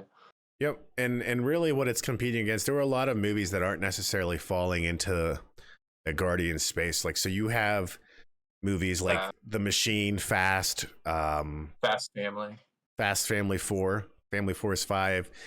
The Little Mermaid, I thought that was just coming straight to Disney Plus. I didn't know that was a theater release, which apparently is not that bad. People were like, yeah, this actually wasn't that bad. Out of all of the live action remakes, which a lot of them have kind of fallen flat, this one wasn't that bad. I was like, oh, interesting. I'm sad that the effort that they're putting into the Lilo and Stitch live action remake, that will be going straight to Disney Plus, which scares me because that's like the only one that I wanted to exist. And it's just going to be a Disney Plus one, so it's probably not going to be that great. It's just going to be the Groot puppet that they painted. It's going to be a blue Groot? Yeah, just to be like Groot with some fuzz on it. And like, I am Stitch. Yeah. I am Stitch. They'll be like, or what's the thing from Mandalorian? The Baby Yoda. Is that Grogu? Grogu. It's going to be a blue Grogu. That's what it's going to be. Oh, okay. Yeah. That's what you meant? Yeah, that's what I meant. The words are not coming out correctly. But yeah, Spider-Verse is out too. Going to be Pedro Pascal with long hair. Yes. Yes. He's going to do a great job. Now I'm on board with this. now I want to see this. But yeah, then Spider-Man Across the Spider-Verse just hit theaters as well, which I forgot about that, but I'm so excited to see that. I'm going tomorrow at 9:30 and or right after this. I haven't decided. But no, we already got tickets for tomorrow morning, but everyone's saying it's like their only comment. I don't even want to overhype it. They're like, it's just the most beautiful like animation, because we rewatched. She's never seen the first one in its entirety. Yeah. That came out when we just started hanging out. And I like literally just watched it in theaters like 8 times before her and I started hanging out. By her, I mean like my wife. You mean your ex-girlfriend? And so like we never watched it in its entirety, and we just watched it. I'm still just amazed at just like some of the angles and intensity and animation stuff that they chose. It's just so cool. But that's what people are saying about this new one. They're like, the movie was just so gorgeous, you know? Like it's just like I want to see it again because it's just like the best animation I've ever seen. And that's what I know they're not talking about like graphics. I know they're talking about style and like, you know, approach. And I'm so excited to see it for that reason. Yeah, they're definitely really. So that new Puss in Boots movie that came out a few months ago or a year ago kind of copied that animation style that Spider-Verse did. And apparently that was it kind of had, I don't know. Like some flair to it, or was it still like Shrek CGI, but with a little pizzazz? I feel like that's probably, or was it full on? I feel like that's some of the compromise, but it definitely had a lot, like any of the previews I saw, it had that kind of like 50 the frame rate. It's a frame rate. Yeah, there's a frame rate exaggeration to it. They definitely brought that into that movie, and I think it's because they were like, yeah, this is a great style. We should try to follow after. Again, I'm sure there was still some moments that were very much just like updated Shrek, but it definitely was inspired by Spider-Verse for sure. It's funny because like it's not in like an American version of like how anime portrayal is, but it's getting super close to that. I realize like a lot of like, I'm just saying like distortion, like, you know, an exaggerated, you know, it's not, everything's not proportional, and everything's like more exaggerated, and it draws more attention if like this thing's like distorted temporarily, you know what I mean? And it's like getting very close to just looking like anime. Yeah. And if you're telling me Puss in Boots even did it, yeah. Check it out. You can confirm what I'm saying. You know, my favorite anime is Looney Tunes. Speaking of anime, I love how like every morning this week I woke up to a text message from you at like midnight of your new Naruto sticker that you made that you probably hung up on the wall right there. You're gonna go grab him. He's gonna grab him. I literally would wake up every morning to a new thing he made. You got him? Oh, I made like 2 of them a day. Yeah, I did. I made like Kid Buu. So Kid Naruto. Yeah, and I got the Gammas. That's cool. And then I made a Vegito. Are you following online kits, or are you just making these from scratch? Yeah. Okay. No, I'm following like online Orange Piccolo. That's cool. That's cool. Super Saiyan God Vegeta. That's cool. And what would I respond to you with every morning? That's awesome. I love that one. You were just saying like nice Naruto figures, or those look like the art style for Naruto is insane, or good adaptation of Naruto. I just kept trying to fume in my own head and think of ways to hurt you physically from afar. My response to you at 7:03 a.m. this morning was "Nah, Ra," and the number 2. Yeah, not T-O, just the number 2. And then yesterday morning, wow, Naruto looks pretty cool. It's crazy how similar its designs are to Yu-Gi-Oh. That was yesterday, and then was that couldn't have been it. Oh, and then you sent me it on Tuesday. I didn't know Naruto had a character named Piccolo too. Yeah. Oh, and then just Monday it was Naruto, and you sent me a disappointed meme, and I sent you like 70. Yeah, so that's how I harass you. It's because that's what friendship's about. It's what I've been doing instead of gaming this week. That's cool. I mean, it's good to take a break, sure. But we all know you're upset about Golem, so that's why. Yeah. What if they released the version of the game called Schmeagle and it was just incredibly violent and fun? Like, it was super hot. No, not super hot. What was that? Miami. What was that game you were playing that was like a top-down shooter? Ocho. It was Ocho. It was spelled weird. Yeah. Which was just like what? Like what is it? Hotline Miami? It's like Hotline Miami mixed with Enter the Gungeon. Yeah, what if they released a Smeagol game that was just that, but it's him dashing around the room like ripping throats and stuff? I'd be so much more okay with that game as a representation of the Tolkien verse than what they released. Yeah, it would be a better adaptation. Yeah, so that's, I mean, movie space. Little movie break actually, real quick. We watched Dungeons and Dragons this weekend. It's a great movie. It's a really good movie. It's a good movie. Yeah, it's a really good movie. And it's not cliche. There's a lot of things where they could have leaned in just another cliche, but it kind of flipped it. It definitely. That's what it was good. Yeah, it was a good movie.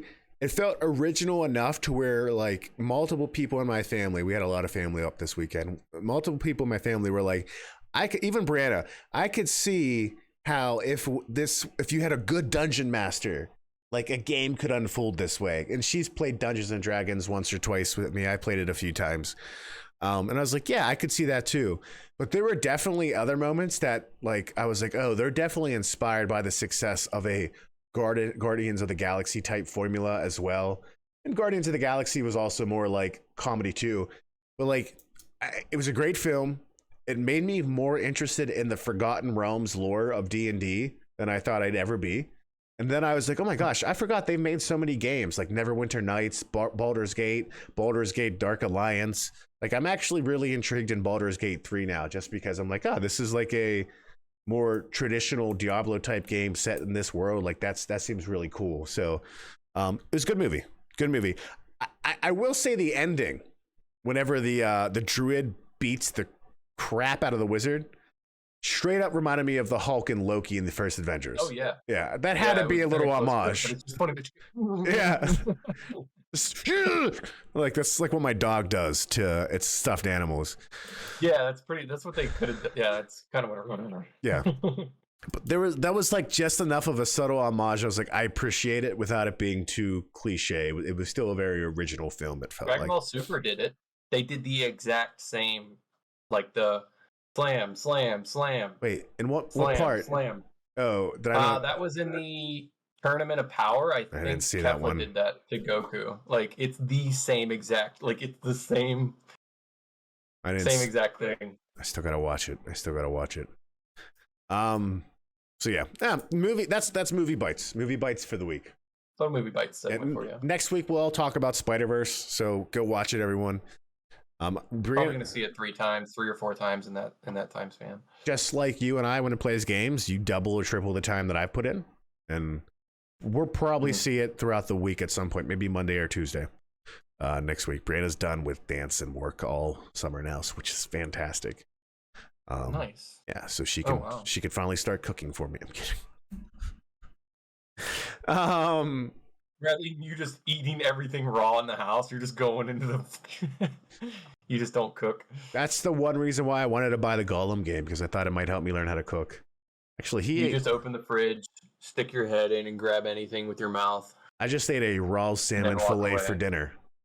Yeah, even Plutarch's like, dude, shut the fridge door. You're an animal. Like, please go outside. Yeah, that's how he sounds. There he is. Dude. Yeah, he's over there now getting in a fight. So, other cool news: Mortal Kombat 1. Did you see the trailer for this? Hey, it's my wife. Yes. Hey, yes, I did. We're doing game bites. For the first time in forever. Yeah. We're good. Everything okay? Okay. Someone just broke into Mark's house and he's trying to reason with the stranger. Trying to reason with her. I was wondering why the dogs were going crazy. We were just talking about you. Do you need us to call 911, Mark? Yeah, I was just saying you're done with work now, so you can finally start cooking for me. The stranger has been identified as his wife. Oh, she says that's hilarious. Babe, I just want you to know you're looking very beautiful as always. You seem tired. I'm not. Okay. I love you. Hey, there's fresh cooked salmon and pork upstairs. You make your choice. I'm not going to be able to eat that tonight. I'm 5 hours away. Well, gonna go to the dogs. Anyways, Mortal Kombat. I did see the trailer. What do you think? I did play the most recent one. I think it was 11. Did you play the DLC? The one that ended with Liu Kang getting all crazy. Did you play the DLC then? Aftermath? Yeah. Yeah. So this is. Apparently there were 2 endings, right? There was the what's his face or Liu Kang? Who's the other guy? Shao Kahn? Yeah, Shao Kahn. There were 2 endings, right? One where Liu Kang basically becomes the fire god, or Shao Kahn gets his wish. And this is a continuation of like Liu Kang creating the world in his image. And it's a cool way to go about it, where it's not like a reboot, but it kind of is a reboot, you know? Like, did you play Mortal Kombat 9? So I'm sure you're familiar with, like, Mortal Kombat 9 was a new beginning of the Mortal Kombat series. It went 9, 10, and 11. And like 9 was a reboot, but there were people in 9 that kind of knew, like, hey, we are reliving these events. Like Raiden was aware, and like some other people were kind of aware in 9 as well. And that came out PS3, PS Vita. It was just called Mortal Kombat, but officially it was Mortal Kombat 9. And then 10 went and did its own kind of thing with like the Combat Kids, new characters. And then 11 was great. Like I recently re-downloaded 11. It's on PS Plus for free. Like, well, if you have the subscription, the PS5 edition. I was like, I never finished the story in these games. So I want to do that just so I can be up to date. And it's a fun campaign. Yeah, it's worth doing that. I was doing like the what is that mode? You're kind of wandering around a map. The Crypts? Yeah, it's something like that. That's what I was trying to complete. There's so many. It reminds me of the Abbey in Midnight Suns. Yeah, it's the Crypts, like I think. Same basic thing. But yeah, I was trying to do that, but I never finished that because that's like a fight every fighter 100 times kind of thing. Yeah. Some of those trophies. But no, it's a cool to see. And what's crazy to me is that this game looks great. It's also already like it's coming out on the Switch, which 11 came out on the Switch. And ran pretty well. I mean, it looked like a Switch version of the game, but it ran well. And they're bringing this one as well, which they could basically choose not to, but they're like, nah, it's worth it for us to do it. I wonder if they'll have it out in time to double dip with the second Mortal Kombat movie, the sequel to that one that came out a couple years ago. Yeah, straight to HBO Max. I wonder. They're casting for that right now. I wonder if the original character in that movie will be in this game. Oh, I mean, maybe not, but Maybe. Why not? I mean, they put Terminator and all these other crazy people in it. Why can't they just put another movie character in it? yeah. What was his power even? Was it just the fact that he was not indestructible, but They turned into I like a forget. giant, like kind of golem-like creature. It seemed like. Yeah, like but like it was like armor. Yeah. Yeah. It was armor. He basically got all this crazy armor. But yeah. Speaking of the Switch, a little bit of a game that came out on May 12th. Some of you may have heard of. The Legend of Zelda. Oh my. Yeah, that's not even on your list because you just knew you were going to talk about it. I mean, let's be honest. Legend of Zelda Tears of the Kingdom. So, again, we don't want to spoil things.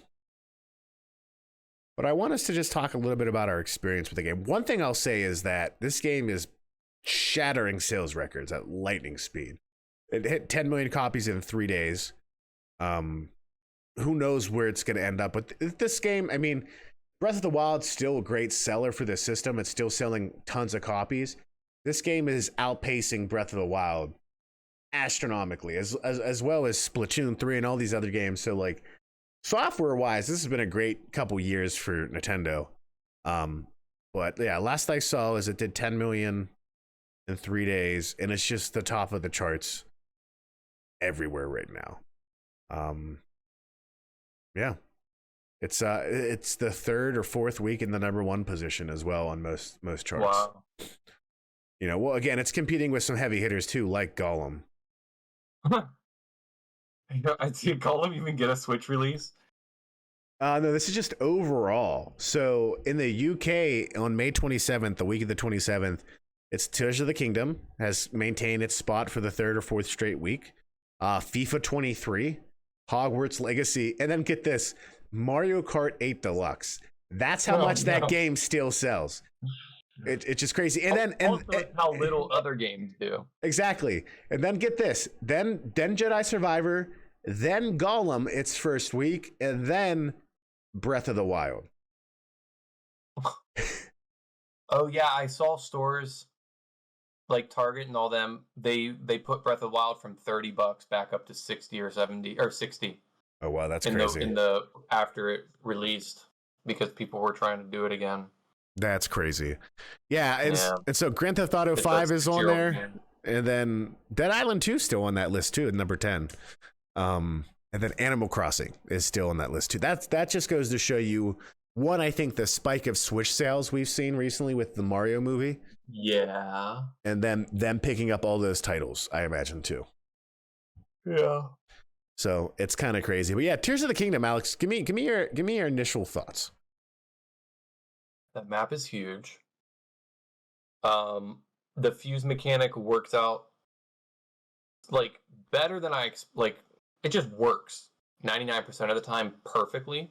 There's other times where I'm like, oh, it didn't attach right. You gotta shake it. Yeah, and there it is. Nope, it didn't attach right again. I gotta shake it. Oh, yeah. There it goes. It attaches right.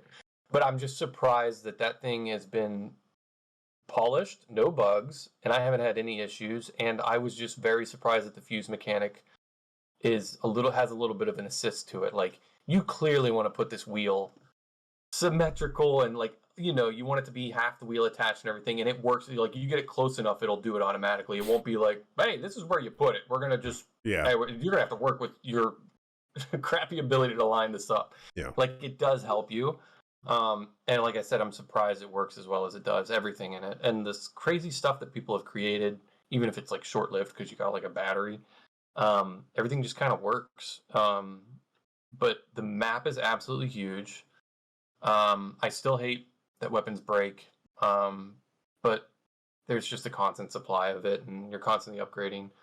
And you're constantly attaching stuff to your weapons too. That actually makes you have the good stuff. But you're right. I think you had a comment about the creator just like played, what's it, Breath of the Wild or this game 20 times and never got bored. This game. And that's just, I'm never getting bored with it. But it is like, and for anyone who's easily distracted, if that's your favorite personality trait, you're gonna love this game.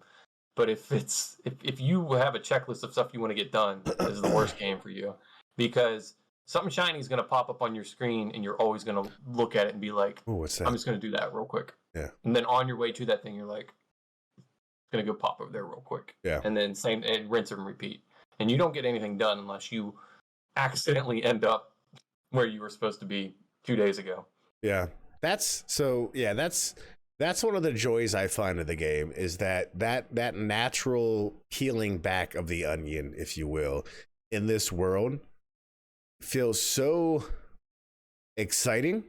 Like the sense of awe and mystery and exploration as you like, oh my gosh, what are the depths? What? I'm at the 20-hour mark and you're telling me there's a whole nother map? Like, or just like stumbling upon random things that you didn't expect to find, and you're on your way to do something else, but then 3 hours later you never quite got to that, but you still did a lot in the game that makes you feel rewarded. Even your mention of the weapons, I do think the system in this game is an improvement, because you're doing a lot more with all the items you're gathering, with the way you fuse these monster materials to your weapons. Like I just think it makes a lot more sense. I feel less of concern about using my best weapons, because I'm at a point where I got like I got silver pieces left and right I got like 50, 60 PowerPoint weapons, and it's just great. I think I've heard this said online, and this, I agree completely with this. Breath of the Wild, one of my favorite games of all time. Let me just be clear on that. I cleared that first game story at the like 65-hour mark. I did a lot of it, got everything I really wanted to, then I beat the story, and I was so happy with it. I put probably 70, 75 hours in it total. I am 85 hours into this game, and I'm nowhere near wanting to complete the story. Like, there's just so much more for me to still I doubt do. You have found even half the stuff on the top map. I have 95 shrines. I have a lot of less than. Oh wait, that's a little over half. There's 150 shrines. Yeah.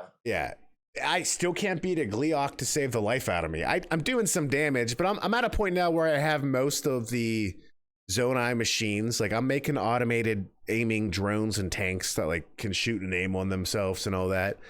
I've done 3 out of 4 of the temples. And I just don't want to do the last one. I know there's more stuff after that as well. But I'm like, I've done most of the main quests, like all of the main quests, and a lot of the main side quests, I would say, underneath. You know what I mean? I have like 6. I have like only 1 more battery piece to complete. So I have a lot of stuff done. But I'm just like, I'm still trying to figure out like, what am I missing in this game? Like I'm just enjoying dropping in for 2 hours here, 3 hours there when I have the time. It's definitely my game of the year so far, because it's made me completely forget about games like Jedi Survivor, which is an amazing game. I want to be honest about Jedi Survivor is a great game. But it's made me go, oh my gosh, Jedi Survivor. Oh well. Like you know what I mean? Yeah. But yeah, so Breath of the Wild, one of my favorite games. This makes Breath of the Wild really look like a tech demo in a lot of ways. Because it the power-ups. It makes Breath of the Wild look extremely bare bones now. Yeah.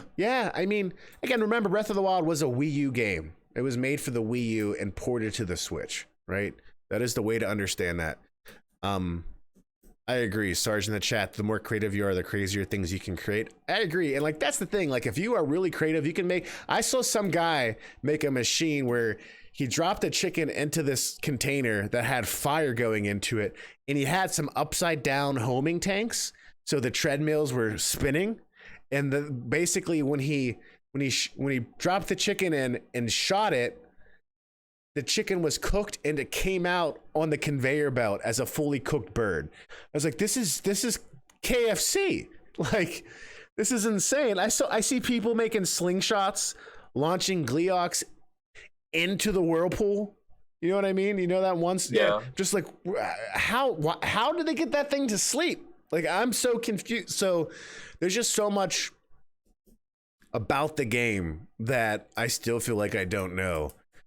That it's, again, it will take a astronomically amazing game to beat this right now for me. I'm definitely coming in and loading my dice by saying this, but this is where I stand on terms of just, something to have like that sheer scale and variability. Yeah. It's just been it's just been everything I wanted, but even more than I thought I could want from a game like this. It's definitely, oh my gosh, yeah. I mean, when we knew a sequel was coming out and it wasn't announced yet, I did not expect anything this crazy or innovative Yep. from Breath of the Wild. A next step up. Yeah. This completely blows it out of the water. Yeah. Like, to me, at the very least, what I was excited about, like, I was suspicious. I was like, how do you beat Breath of the Wild? I could see you matching Breath of the Wild, and it's been long enough to where I'm like, yeah, I could go back into that game. But at the very least, the one thing that had me interested was the story. Like, that's really what they focused on. And until the end, they talked about, like, the fusibility and the warping ability through ceilings, which, by the way, was a debug feature at first. And then they were like, no, we should put this in the game. But they somehow find a way to capture the same magic and surpass it, which just blows my mind. Yeah, I really can't say anything else without, like, what I will say is I even like the story more too. Like, Yeah. there are stronger emotional moments for me in this game than there were in Breath of the Wild. And I am so tempted every day to, like, theories on how this game connects to everything else, because I have my own theories in my head right now, but I'm like, nope, I don't want to know how the game ends yet. Like, I don't want to know. So yeah, that's it for Zelda. Anything else you want to say about that game? No, it's just extensive. It's going to take a while for me to, like, actually, even if I do say I want to focus on the story, you kind of run out of resources if you become too reliant on certain ones. That you're gonna have to step out and, go collect resources. I'm talking weapons. If you're used to bomb flowers, or you're using all the key sides and all that stuff, or any elemental stuff, if you try to just focus on the story and just do the story, I feel like you're gonna run out of that anyway. So in my head, no matter what side stuff I'm doing, I'm stockpiling for, like, the final stretch whenever I decide to do it. Yeah, because that's the only thing that'll pull me away from it is, oh, well, I'm out of arrows. I got to go buy arrows now or something. Yeah. And then I get sidetracked again. But I'd rather have all the resources than just do it all in one motion. But it is kind of cool because, like, even the temples, like, when you go to each of the races and you're, like, talking with the youngster or whatever, I don't know how to say it, you don't know what you're about to get into or how long it's going to take. It's going to take like 4 or 5 hours just to do this thing, Yeah. And I didn't know because, like, at least with the Divine Beast and Breath of the Wild, I'm like, all right, I'm going to go here and I'm going to have to go in one of those Divine Beasts again and rinse and repeat. But at least with these, I didn't know what I was getting myself into.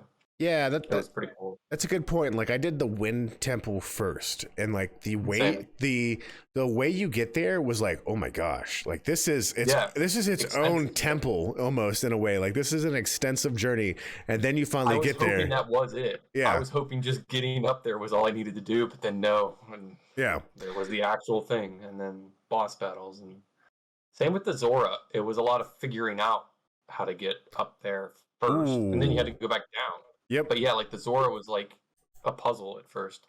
Yeah, that's what I will say. Without spoiling it, each one has its own unique path to get there. It wasn't like, again, Breath of the Wild just felt like the very, like, similar path. Once you got to this point, you're gonna do the same things, and then you'll get there and you'll do it, and you'll fight some phantom version of Ganon. Not to mention, the Blight, which were, fine. But that's the other thing. The boss battles are better, in my opinion. One of the coolest boss battles ever in a Zelda game, I think. Top 10 for sure in the Wind Temple is what I would say. That was just a really, like, you and me talking about how we beat it. You were like, you could do that? I'm like, yeah, I just did that. You're like, that's crazy. I was like, yeah, I just freaking Top Gunned it. Like, I said the same thing about the Zora one. I was like, dude, I just used this the whole time. And you're like, I didn't even think of that. Yeah, you're like, yeah, I just pretty much Mario Sunshine. As soon as I ran out of arrows, I was like, well, what do I do now? I was like, tabbed over to my Zonai devices. I was like, I got 13 of these suckers, and they don't run out. Yeah, I was just like, that makes so much sense. And you without, you can encounter these creatures again in other aspects of the game, right? I don't know if you've found all of them yet. But you can fight them all again in another location. The bosses? Yeah, the bosses. Oh, I did not know that yet. And I stumbled upon that water one again, and I tried to do what you did. I'm like, nope, I don't like it. I got enough splash fruit and arrows. I'm doing it the way I did it. drag that thing around and just constantly squirt it. The second phase is where I was just like, no, it's too slow for me. I'm stuck. Like I need to set like 20 out and then just turn this entire place into a water park. Yeah. Yeah, it's just, yeah, I mean, it just the way you get to The each Gunker one. Rock. Yeah, the way you get to each one is really interesting and unique. And you know, I no, in no way are they back to that original or past like Forest Temple like type of, you know, you get the keys, you get the big key, you get the map, the compass. They haven't necessarily captured that magic quite yet, but it's still, in my opinion, a major improvement from the beasts in Breath of the Wild.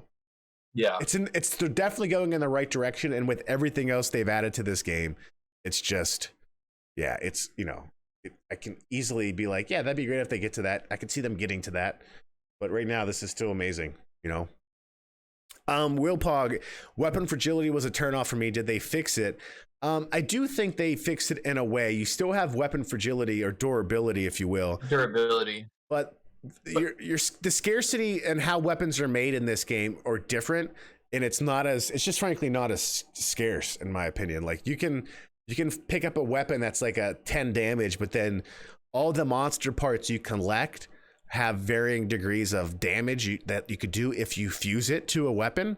And so like you're always going to have an abundance of parts that just like, oh, this 10 damage weapon just turned into a 40 damage weapon, and I have 50 pieces like this. So like you make the strong weapons, you don't find them. Yeah, you're constantly making strong weapons basically, and that you don't have, yeah, exactly, you don't have to find them anymore. And when you do find a strong weapon, look out, because man, then you got something special.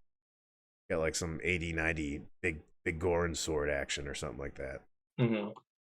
Yeah, it's just great. I want to play it right now. In fact, I played it the other night while my wife was talking. Kidding, my wife was talking to me. No, yeah, it was crazy. With her birthday weekend last weekend was the first time I like took a break from it, and I was just like, this is weird. I'm seeing Zelda stuff everywhere. That fire pit looks like a cooking pot. Like, should I cook something? Is that a Korok seed over there? Yeah. Do I have time for that? I have to go grab that. Yeah. Can I pet the dog? No. Are you gonna take me to treasure? Yeah. Like this cooking would be so much easier if I could fuse this ladle to this other ladle, and I could do that from over here. The Zonai cooking pots, by the way, are great for making ball and joints in your Zonai builds. Like add a cooking pot. Oh, I didn't think of that. As a joint to your wheels on your vehicles, and it allows such great mobility. Just like going over rocks, instead of it being real static, it will bend to the rocks. And like, yeah, I saw a Twitter video, and I'm like, that's genius. I'm using all my pots for that now. Like I am making off-road vehicles galore. Because there's some people were using the springboards as hydraulics. Oh, that's genius. That's genius. It allowed them to do the off-roading like a lot easier. Yeah, man, you could use those in the ball joints from the cooking pots and probably make some like sick off-road ATV trucks. Mm-hmm. Yeah. I wonder if the DLC in any way is going to just give like a creator mode in some sense of just like make your own. Like I can't imagine them doing it, but they could if they wanted to be real crazy and be like, yeah, you can imagine what they've already done. Honestly, some developers are a little puzzled as to how it was able to work so well. Yeah. I mean, this is essentially a 8-year-old cell phone or 7-year-old cell phone that is got the most impressive physics engine and state of the art AAA games. Like that was the cool thing. There's the one puzzle, I think I told you about this, where that's the one thing, the shrines, everyone's solving them in different ways. There's the one puzzle where you have to get the drawbridge to go across the lava, and like you can attach something to the drawbridge, and that something will then take it across the lava for you. And developers were, talking like the fact like this looks very standard, but you don't understand to have this object fully simulate the physics it's supposed to simulate while interacting with all these different agents in the game is mind-blowing. And it just does it so flawlessly. Like there's never any time where I'm trying to fuse something and I jump on it and then it just and you like fly off the screen. Nope. There's never any of that. It just works. And if anything, it's like there's like a slight I don't know even know how that you program that either, but there's like a slight stress test on those fuse joints. Yes. Where I've seen people like try to do something and the game's just like, no, we're just gonna break that joint Yeah. before anything else crazier happens. But even then, that kind of programming Yeah, and I for think every possibility and every little thing that you do, you literally there's a physics on those joints about like, nope, that's too heavy. It's just gonna snap instead. yeah, and that's typically where it happens is like if it's pushing up against something else where it should break, or it's too heavy and it's putting too much pressure on the joint. It's like, yeah, like again, it's such a realistic simulation. Paul was referencing the first time I ever tried to make something in the game, and it's just funny how like I was blown away about making a little cart and I broke it with my stick. I was so disappointed. Oh, yeah, but like now it's like, yeah, I'm making flying drones. Yeah, I'm out there droning things just like a normal Tuesday, you know. But yeah, it's fun. It's fun. I wonder what they are going to do for DLC for sure, you know. But anyways, the only other major games that have come out, Diablo 4, which Is it out? yeah, it's out. Well, it's out for me. I bought the deluxe edition. I couldn't wait. They time gated Yeah. people. Okay. Well, I mean, they give you more content for it as well, but yeah, they definitely did the time gate thing. But it fully releases on the 6th of June, and it's That is quite okay. it's a people are really surprised. I mean, obviously these betas worked. We talked about this, right? Like paid betas, and we were like, well, as long as they use it to make the launch good, this is a pretty flawless launch. I haven't. That's what would have saved Gollum, honestly. If they would have just done a paid beta back in January, we would not be talking about it the way we are today. It would have solved everything. If they would have done a paid beta, people would have canceled their pre-orders everywhere. They would have stormed the studio. Yeah, there literally would have been the first violent attack related to video game disappointment. Like, it's just like most normal looking guy. I study English at blah blah blah university, and I'm angry. Like, I'm angry. Yeah, they gotta go. But yeah, it's a flawless launch. I'm playing the same build I was. I do wish the beta data carried over. But I also don't mind replaying. That's a lot of the appeal of a season, like Diablo games. You play through seasons, you build different characters. So I'm like a level 12 barbarian right now. So I'm just looking to get past where I was, but I'm having fun where I'm at right now as well.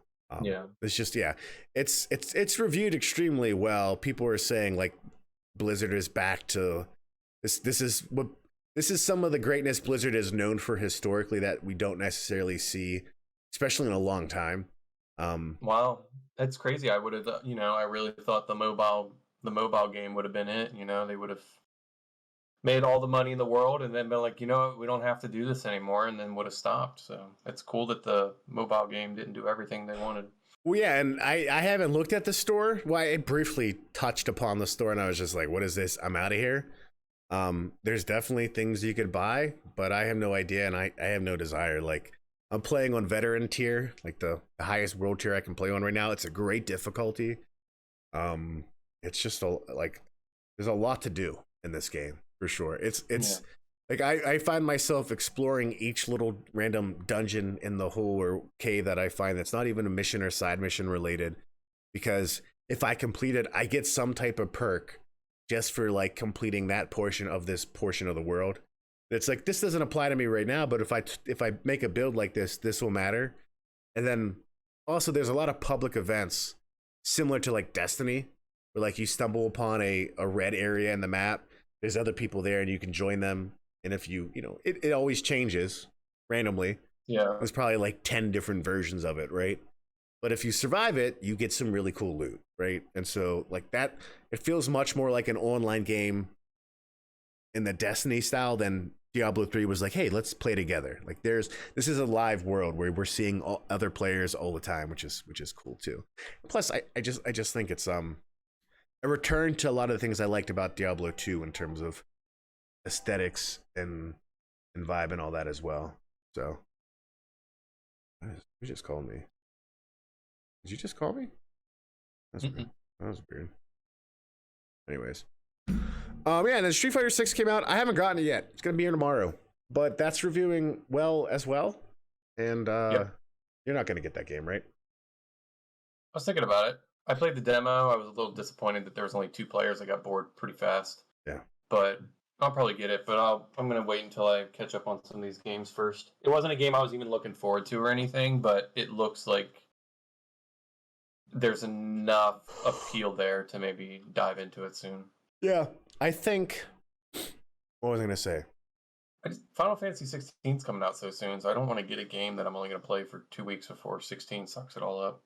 That's a good point, especially if we're still trying to finish Tears of the Kingdom, right? I mean, yeah.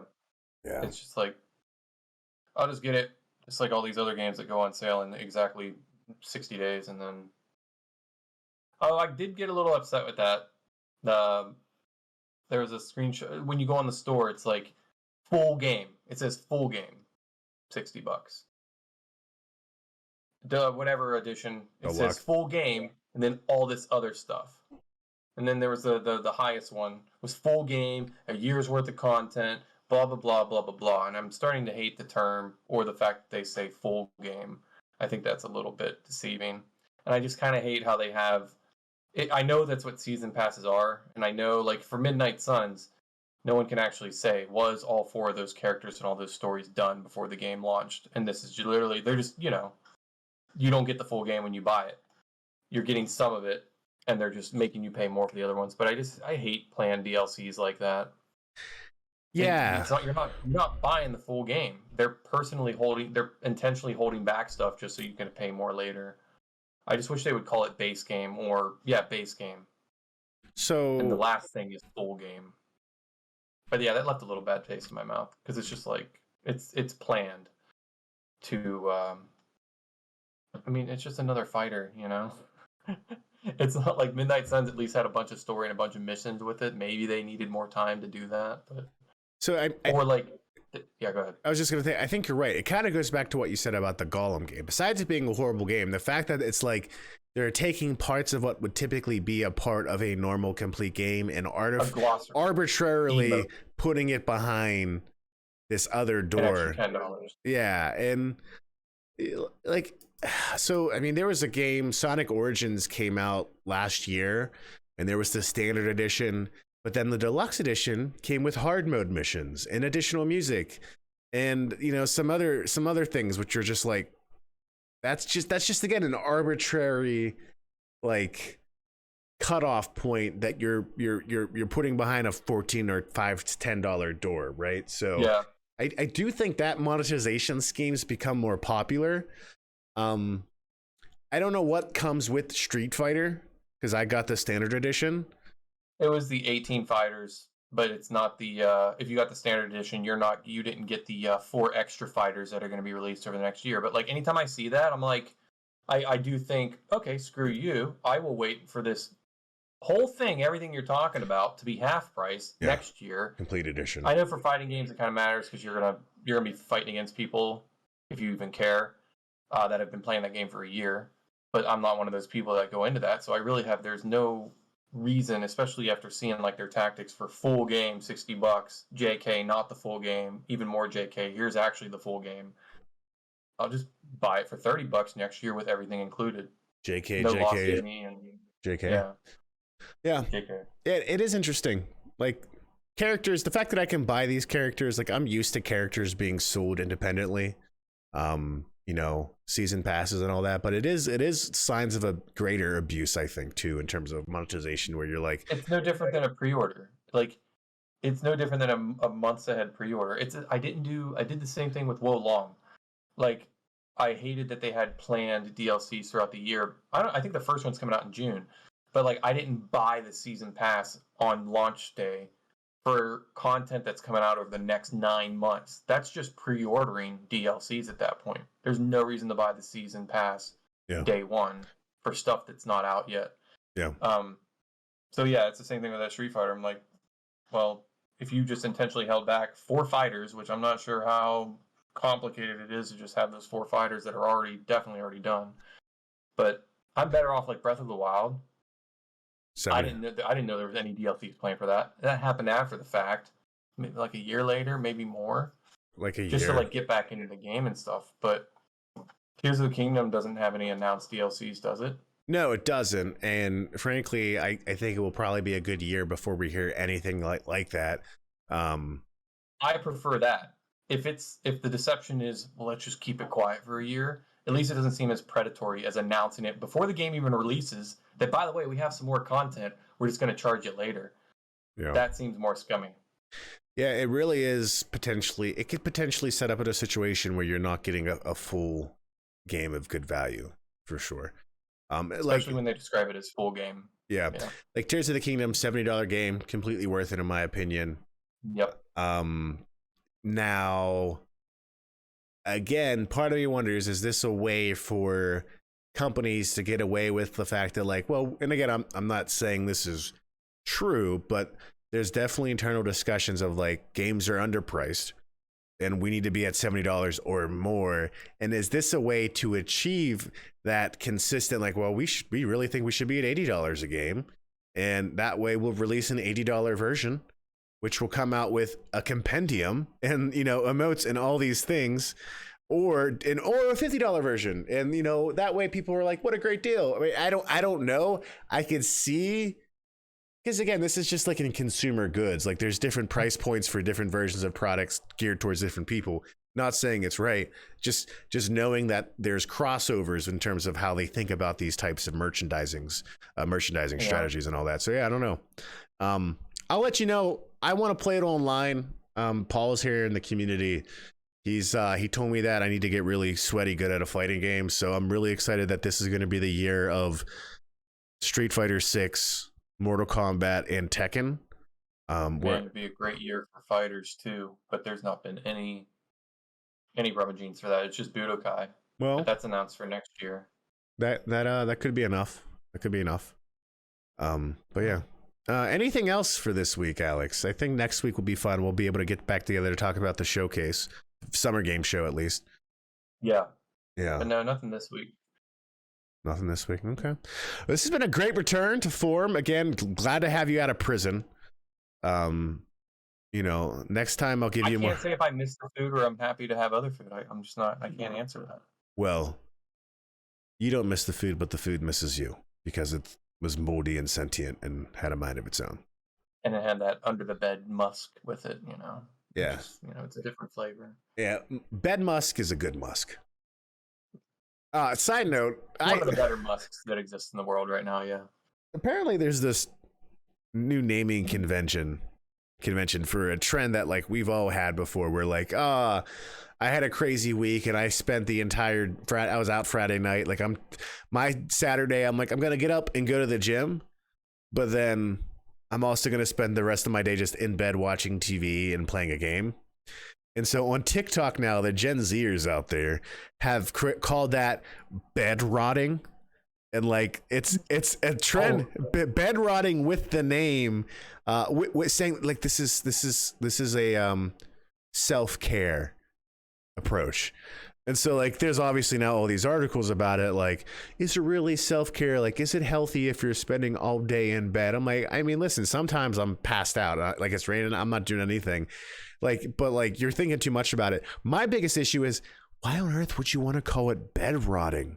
Like, that just sounds nasty. I mean, it does have I kind of like it. I know, but I kind of like that it has a connotation that what you're doing is kind of wasting time. Yeah, but like the fact that they're like it's kind of like incentive to like, maybe I should get out of bed and get out of the house. I agree. Rather than just bed rot. I agree. But the fact that like that generation is, and again, I'm not like, oh, those Gen Zers, and like the fact that they're saying, yeah, it's bed rotting, but it's self-care. Like, why wouldn't you want to lie to yourself a bit and not call it bed rotting, right? The fact that you're like, no, we're being very honest with what we're doing. Just enough doom and gloom that it's almost on.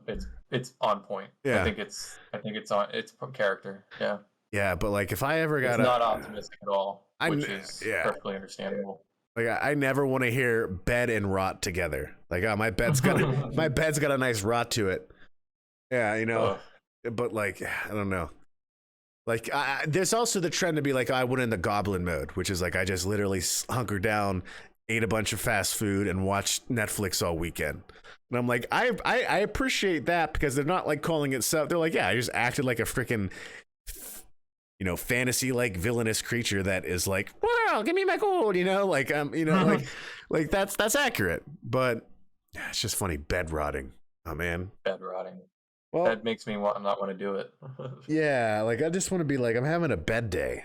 Like I'm just taking naps, Yeah. Anyways, well, that's the week. We're back. Alex is out of prison. Everyone, thank you all for sending those gifts in. He really appreciated the collectible Taco Someone Bell. sent a Nintendo Switch inside a cake. That was nice. Yeah, and then inside the Nintendo Switch was a copy of Everybody Want to Switch, very popular in prison. And inside the case was another cake, and I was so excited for that cake. It was a flat cake. Yeah. It's number one cake for bed. Shortbread. Yeah, Very shortbread. shortbread cake, popular with bed rotters across the nation. Over there. Yeah, we'll be back next week, Friday. Good for you, Alex. What is next week? I have I'm going to a concert that night. Okay. So I probably can do a short episode because the concert's at night. But I could probably do like a 5 to 6, yeah. What about Sunday? I'm going to 2 concerts 2 days, and I don't want to make any commitment. We can do it Friday. I'm just gonna pop out when I have to, but we should we can start it earlier if you want to. The other reason why I say Sunday is because, again, we don't have to do it, but like at that point, all the events, Microsoft and Summer Games, will have happened. So like, okay, I think that's good. Yeah, Sunday at 5. Sure, Sunday. Like Sunday same time. Yeah, that actually would work better. Yeah, that's a good idea. Okay. All right. We have Sunday for next week, everyone. Alex is still out of prison. Let's hope he doesn't get arrested again and he stays away from matchboxes and the band Matchbox 20. Who would have thought a dangerous mix for Alex here? Yeah, I just ate a couple of them that triggered some x-rays at the airport, and then there was just a whole cascade from there. Yeah. Rob Thomas was not happy to see you. I think that's the Matchbox 20 guy. Anyways, yeah.